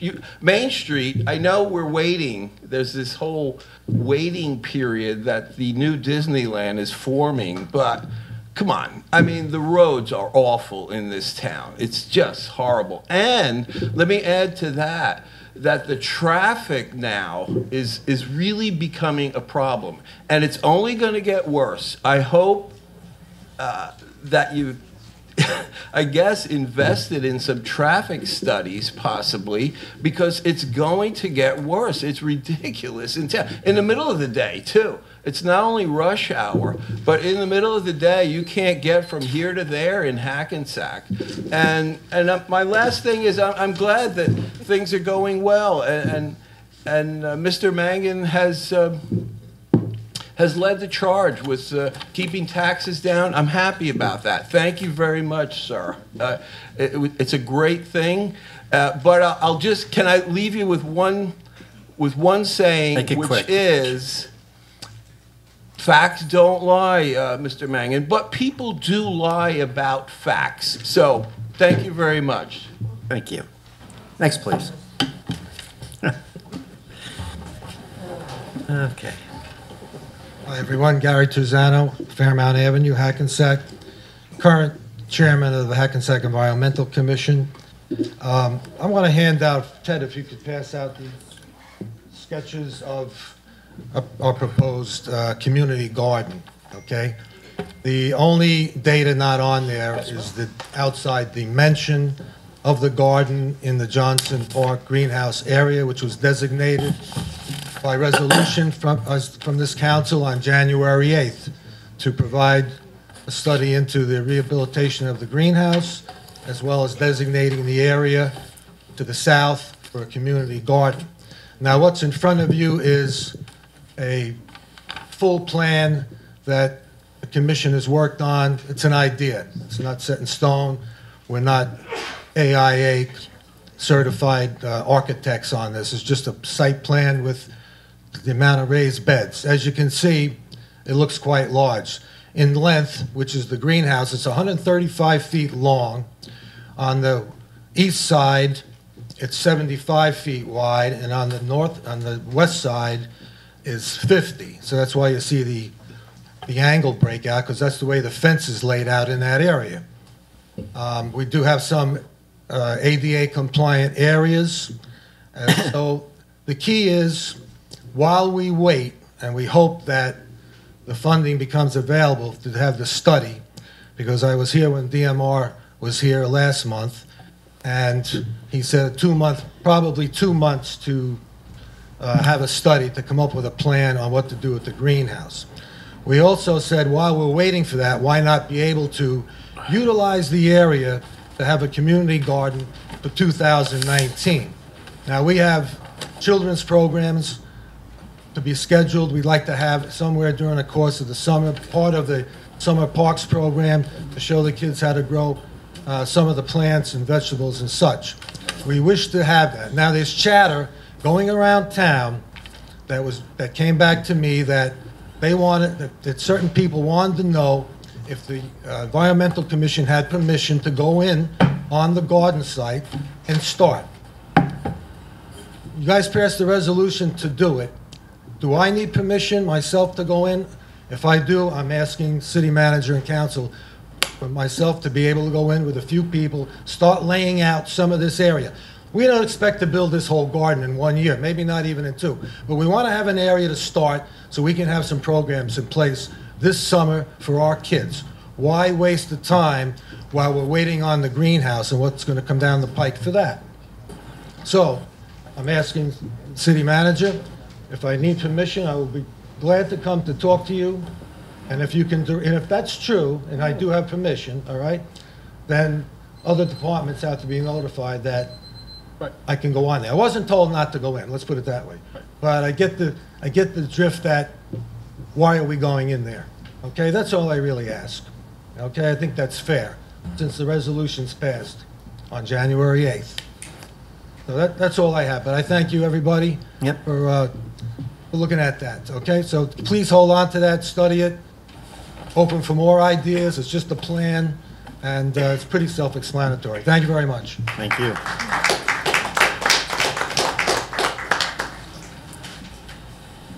Hi, I'm Pedro Del Vecchio, 19 Spring Valley Avenue. And I want to add my voice to thank you for passing the resolution against the power plant in the Meadowlands for all the reasons that have been stated.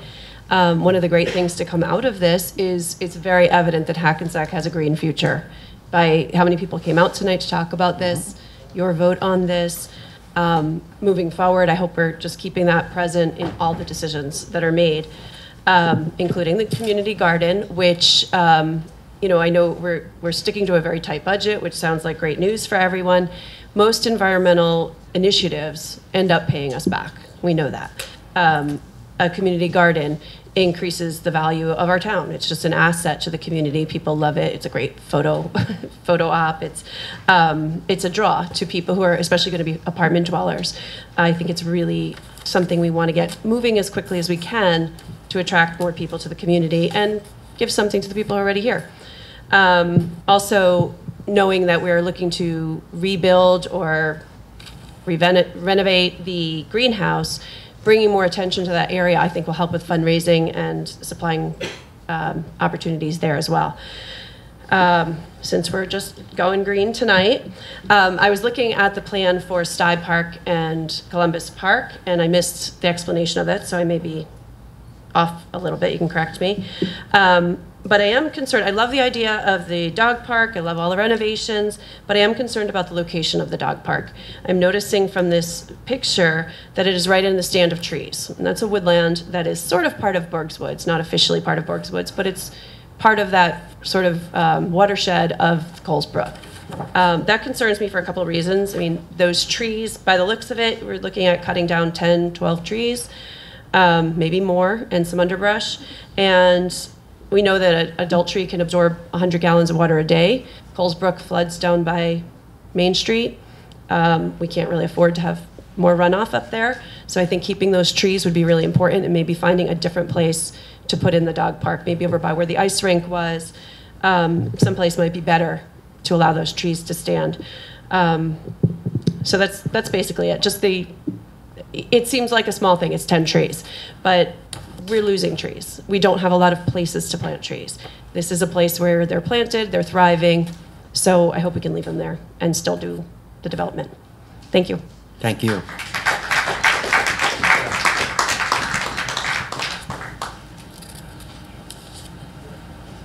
Mayor, Council, my name is Richard Grant. I'm from 290 Anderson Street in Hackensack. I want to join everybody in thanking you for your decision on supporting the resolution against the North Bergen generating plant, and for the health reasons, for the climate reasons, and it is, you mentioned the word quality of life, that phrase. It definitely preserves Hackensack's quality of life and sustainability, which to me, if not a synonym, there's an enormous overlap between quality of life and sustainability. Because the fight against the power plant isn't over, I just want to say one brief thing. It's strange that the publicly expressed reason for the project is to help replace generating capacity that New York City would lose when Indian Point closes down in April of 2021. But New York State's grid operator issued a report that basically said, before that date comes, construction is going to be completed on 3 gas-fired power plants around New York that will replace the lion's share of that missing capacity. So it looks like if you build it, they will come type of a plant. And secondly, they also announced that construction time would be 3 years. And if the ground was broken by 8 a.m. tomorrow, it wouldn't go online until after Indian Point closed in April 2021. So that is strange. Thank you for your decision on the resolution. Thank you, sir. Anyone else from the public wanted to speak? Yes, I would like to say something. I got a lot to say. Francis. Hello, everyone up there. How are you? How are you? My name is Gladys Harris. I live at 340 The Wolf Place in Hackensack. I've been there since 1979. I'm a single woman. My husband, Dave, he used to work for the city of Hackensack. I am going through a rough time up there. From I've been here from 1979, the street have not been fixed up there. Several buildings have been built up there, and the way how the street is, some men came from here, up there, they took pictures, they have me downstairs there, they show it to me, oh, we're gonna do something, nobody did anything about it. It's still the same. I have to have 2 pumps in my basement. I have 2 basements, double basement, one in the back, one in the front, the kitchen part where I do my cooking, in the basement. I had a big sub pump down there. I had it put in 4 months ago because the first one went bad. The man charged me $1,000 to put it in. When it rains, the water is like a river, just come right into my basement. It's a good thing I have the pump there. It pushes it back out. The sidewalk that they call themselves put up there, it wasn't a contractor, a licensed contractor. It was the city of Hackensack who did that mess. When it rains, the water runs right down underneath where they said that they put the concrete. It goes underneath there from the street because the street is tilted. It's tilted down towards in my house and also towards the garage. There are pictures of it that people came there and took and had me down there and show it to me and said to me, say, oh yes, I understand what you're saying. I can see what you're saying. This been going 2 years now. Nobody have ever been up there to do anything. Number one, the apartment building, the nursing home is a drag up there. I am the housekeeper and the yard keeper and the grass keeper and the everything. I have to take my garbage clipper, go out there. The people them in the back of the apartment building that facing me from to the Wolf Place in the back, oh, all the plastic, the garbage, the everything, the bottles and all of those things. I don't know if it's blowing from on top of the nursing home, but it's coming from the apartment building too. It's not from just the nursing home. The nursing home have a ditch down there with a big piece of concrete outside. I mean, it's just piled up with leaves and everything and paper. I have to go there sometime with my broom and separate the leaves away from the drain hole because it's stinking in order for the water to go down. I have to call the police some years back and show it to him water was high like this. Mosquitoes and everything. Whoever said that they're supposed to be building inspector and to go around and look at these things, nobody. I pay taxes just like anybody else. I might not pay a lot like Hackensack Hospital, but I pay taxes too. And I need somebody to put down their feet down on the floor instead of walking in high heels. Put their feet down on the floor and see that these people go and do their job. If I don't clean up that place up there, it's a disgrace. Okay. Paper is all over the place, bottles, everything to the apartment building that Donald Trump's son-in-law on board. That's the one I'm talking about. In the back of me there where the garage had came down some years back. The nursing home, I'm talking about that. The grass, the rotten grass and everything that's been planted there. Oh, the rats, the raccoons, rabbits and all them things. Tonight I'm going home now. I'm scared to go home. Ma'am, I understand you're upset, but we're on a 3-minute limit. Yes, we're on a 3-minute limit, but what you all were saying, you all say for a long time, right? And I sat there and I listened to it. And fairness is fairness, because I don't come here often. And I live No, you don't. Here, and you don't see me here. Ted. And when I come here and I complain, it's still nothing. I understand, ma'am. It's still nothing be done. Ma'am. Give the address to him. Please. I know the address. You've got everything? I know the address. All right. There you go. I sent the engineer there. I'm well aware of the situation. It's a very hard situation because the apartment building water runoff runs right down onto the Wolf, and we can't control that. Ma'am, your 3 minutes are up. I apologize, but I've given you close to 5 minutes. Ma'am, please. Why do I garbage and the rotten grass blowing in my yard and everything. They plant up trees there, all this stuff. In the fall, all this stuff just blow in my driveway.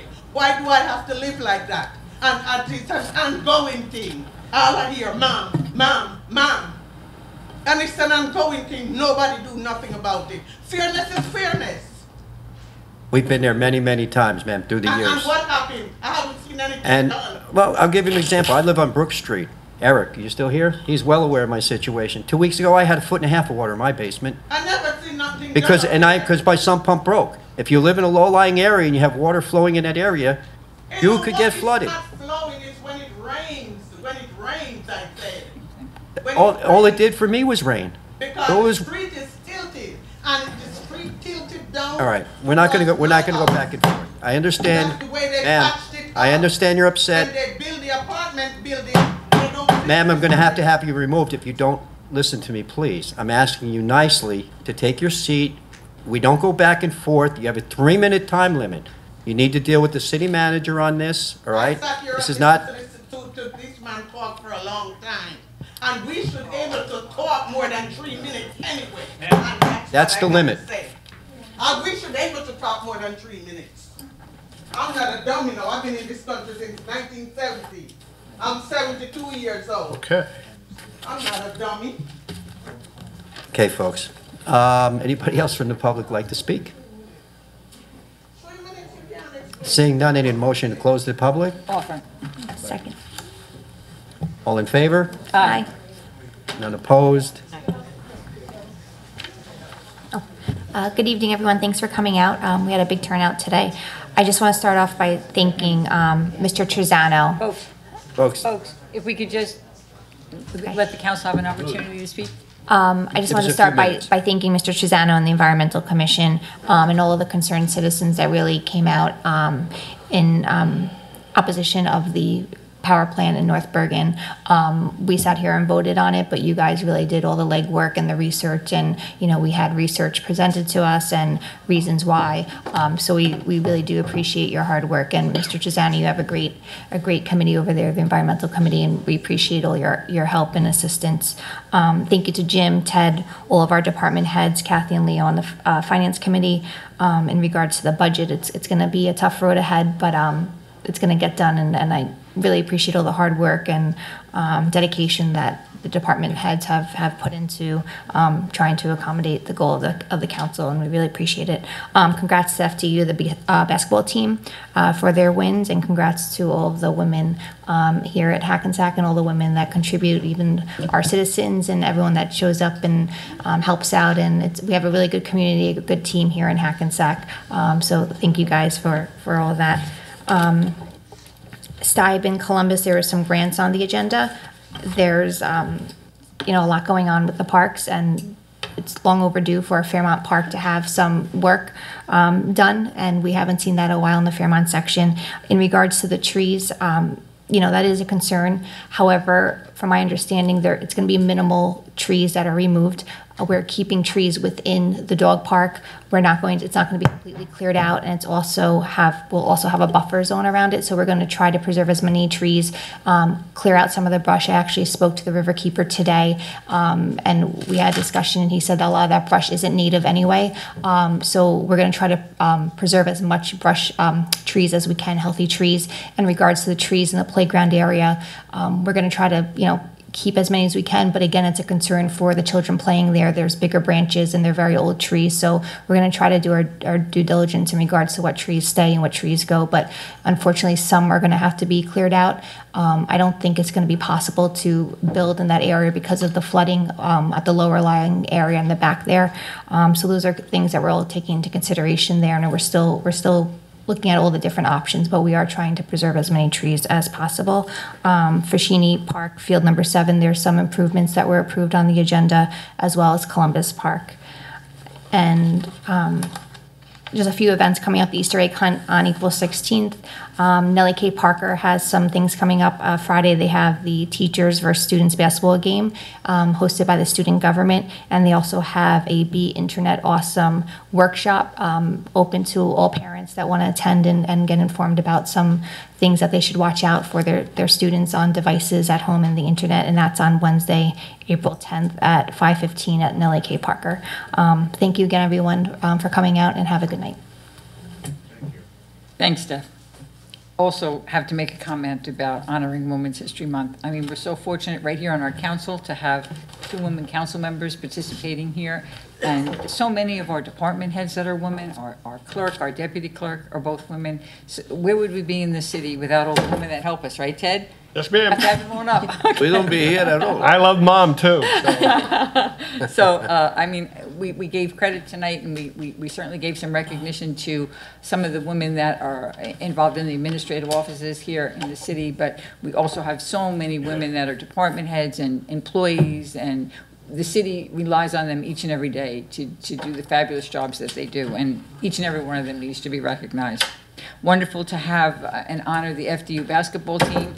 Yes, I know they have a larger presence on the Teaneck side than they do on the Hackensack side, but their gymnasium is on the Hackensack side, and that's where they play basketball. So I was thrilled to have them here, and I think you could see on their faces they loved it. I think they were so happy to be recognized by the city, and I think that's really a big part of what we are and who we do. That, you know, we appreciate those that contribute to the city, and we need to show it more. We need to say thanks, and we need to recognize that folks are really contributing members not only to our city and our schools, but they make Hackensack what it is.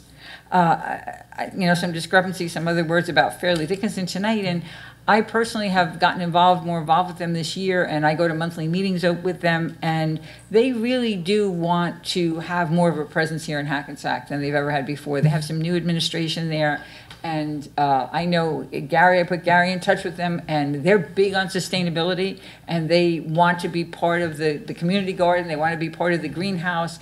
They have interns, you know, that would love to be involved with us.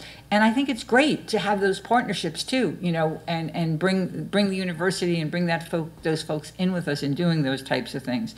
Another thing I'm working with FDU about is they're big in looking into senior and age-friendly programs. And I'm learning a lot going to some of these about things that have been accomplished there that I think we can bring more and do a much better job here in Hackensack. So our relationship with FDU is growing in many, many ways, and I think it's a wonderful opportunity for us. You know, a lot of our discussion is, hey, how do we get seniors to be taking classes at an affordable rate or a no rate? I mean, you know, what can we do to make some of these happen with the university right here in our backyard? So there's lots of things that are under discussion with them, and they really want to be partners with us, just as the hospital is. And I think these are the partnerships that will make us stronger and stronger as we progress. Again, please, thank you to the Environmental Commission for coming last time, doing the research and presenting it to us so we could make a good, educated decision. I mean, this is what it's all about. You know, as council members, we can't look into everything, and we can't know everything, and we don't claim to know everything. And that's why we have these committees. And, you know, that committee, they took the bull by the horns, they did the research, they came in, they presented it intelligently so that everyone could understand. And then that's our job as council people. That's what we're here for, is to listen and to make good, educated decisions. So again, I'm glad to see that tonight and to thank those that participated.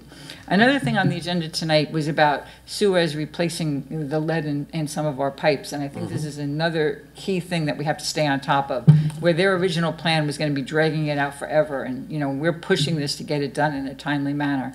I think the good news is, Ted, right, we've been contacted by them, and they are making Hackensack a priority. It sounds that way. So I think we got to just keep staying on top of it. The original response was it was going to take 15 years. They've already admitted that they've dropped it down to 7 or 8. We'd obviously like to have a much closer to a 5-year plan that has a implementation. And Gary, before you'll hear back, I just have to double check 2 things, which you'll hear from me as far as the community gardens. I'm not ducking that or any issue. Mr.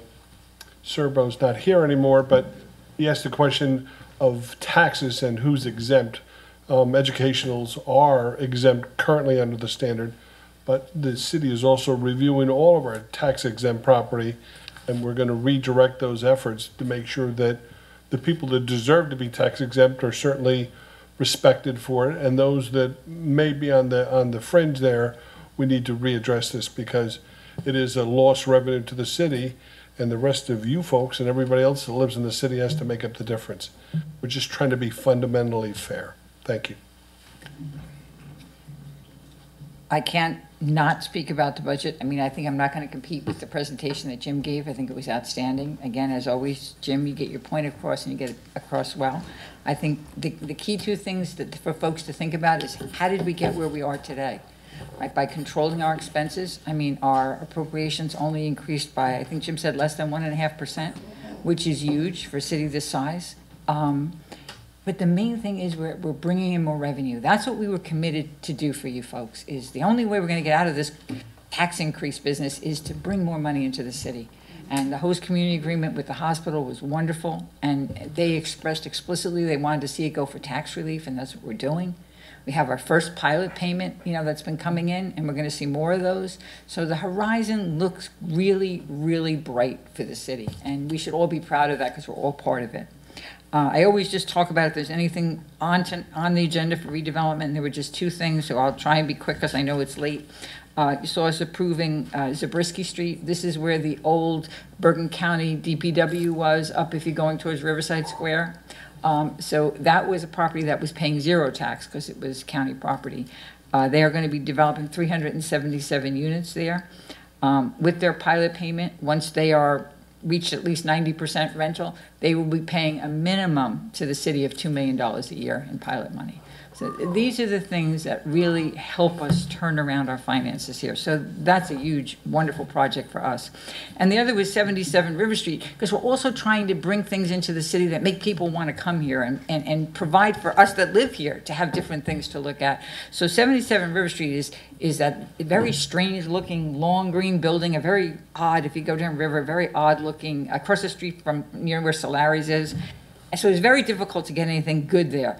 And what's coming in there is a climbing gym, and it's going to be of Olympic scale. So climbing is supposedly an Olympic sport, or going to be an Olympic sport. So near where Solari's is. It has those gold windows. Yeah, The gold windows. there used to be a bank there. So this is actually going to be, the correct dimensions, et cetera, to really aspire to work out to that level, to qualify it.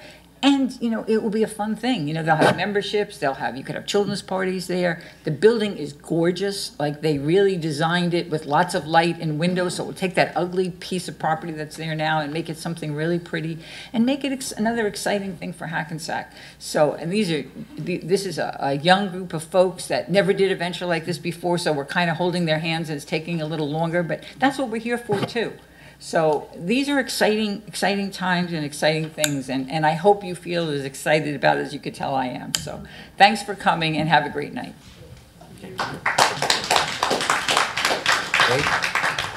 Jim, once again, thank you for the great budget presentation. I know you spent a lot of time and sleepless nights, and thank you. The FDU, congratulations on winning your first NCAA tournament game in history. And like Kathy said, you are from Hackensack. I don't care what Servo says. These are kids, and they earned the stage today.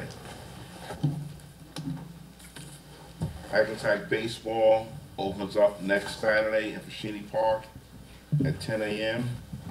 Mark it on your calendar. Also, next Saturday is our final show at the HPAC and our Pack the House series.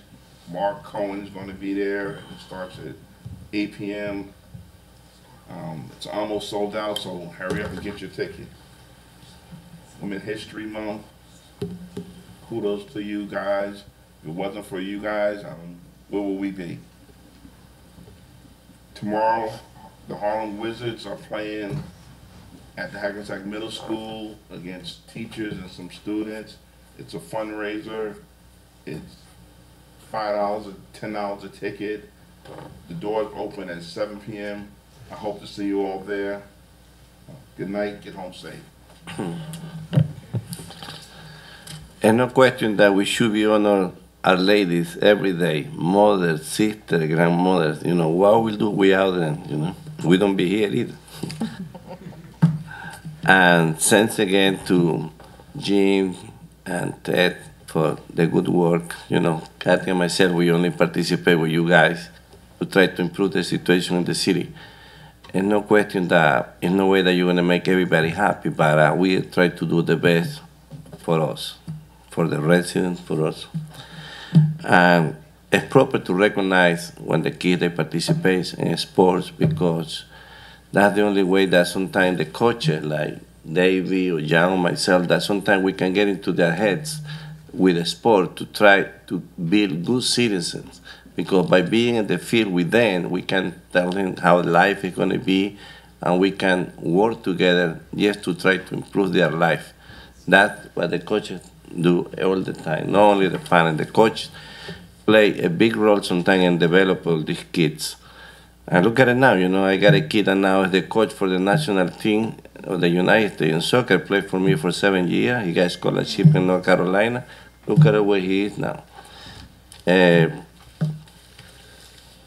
Related to the paving of the street, that sometimes, you know, we complain about it, but already the city manager got a list about, what, 35 or 40 streets they have to be paved? Yes, we've also hired an outside private contractor that will assist our road department. We've crewed up 2 crews that will be out doing repaving and filling potholes. What people seem to forget is with the weather patterns we have, if it's going to be 70 Saturday and then it drops to 20. So this thaw and freeze just no matter, especially cold patch, anything we put in it just throws it back out. So if we could get the weather to modulate and get to a proper level, we'd certainly do a better job. But I have to say, Mr. Serbo said that the city of Hackensack has the worst streets and potholes. I've driven through a few towns to get to Hackensack to come to work in the morning. I don't think we're the only ones alone here. We're doing the best we can, but we are on it, and it is advertised. We have a 1-800 pothole number that you can call. We have a website. You can tell us this. We don't discard this information. We actually put it in process and follow up. I take rides with council members. We check these streets, make sure that they're in compliance. We just fixed a catch basin that had collapsed where buses parked on top of it. This is an ongoing process that occurs every day. And now the other problem that the residents have to understand that now it comes the replacement of all the water pipes that they got the lead. So then we have to try to coordinate how we're going to do this, because we don't want to pay this street and then the water company going to start making holes again. So it's like a catch-22. So I think Kathy got in touch with the water company, and they're going to try to coordinate. In that way, we're going to know when they're going to put the pipes, and then we're going to do the paving. So ain't no question that whatever you see that we achieve is by working together with all the residents, with all the department heads. And that's the only way that we're going to go forward. Thank you for coming. Have a safe trip home. Okay. Most of the stuff's been covered, so I'm just going to run through some stuff quickly. Obviously, congratulations to all the women in the room. There used to be a commercial years ago. You've come a long way. I don't want to use the term baby, but that was the commercial. You've come a long way, baby, but that was so, you know, far from where we are now. Women today in the workforce, in education, everywhere are, you know, leading the way, and you guys do a great job, and we're proud of you. FDU basketball, kudos to them. It's great. Like Dave said, as far as I'm concerned, where they play is where they're from. Cultural arts came up tonight. Dave mentioned the last Hack Pack show coming up. Mark Cohen, by the way, is a Grammy award-winning artist playing here in Hackensack. So that's pretty cool stuff. He had a very big hit back in the 90s, I believe.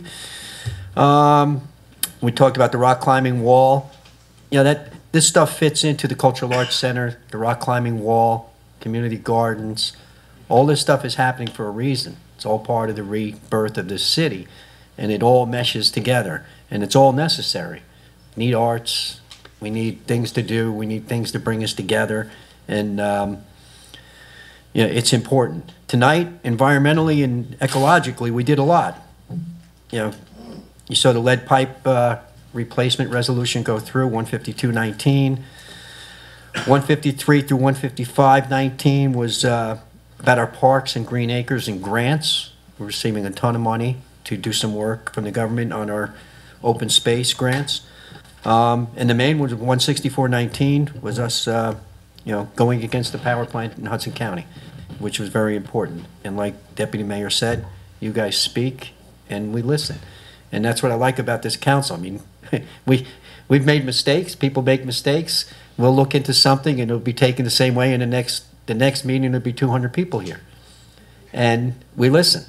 All right, and that's what we're supposed to do. And that's what you guys came.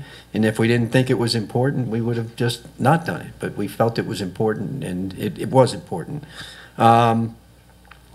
Kudos to our CFO on a great budget presentation. Year after year, it just gets better and better. I never thought I would actually be entertained by watching a budget PowerPoint presentation, but it's very entertaining and it did a great job. Marijuana, you saw that went down this week, and I don't know if they're ever going to get this through. It's a big concern as far as recreational to most people. I don't think most people have a problem with medical marijuana. I think it's probably a good thing. Recreational, I don't know if we're there yet. And I was surprised because there's 10 states in the United States that have already legalized it. We would have been number 11, but it went down pretty hard. Actually, they never even got to vote on it. As the attorney mentioned, we're sending that resolution, 16419, to the freeholders. I'm also meeting with Josh Gottheimer, Congressman Gottheimer, I think the 10th or 11th of April. And I will be talking to him about that because Hackensack is in his district.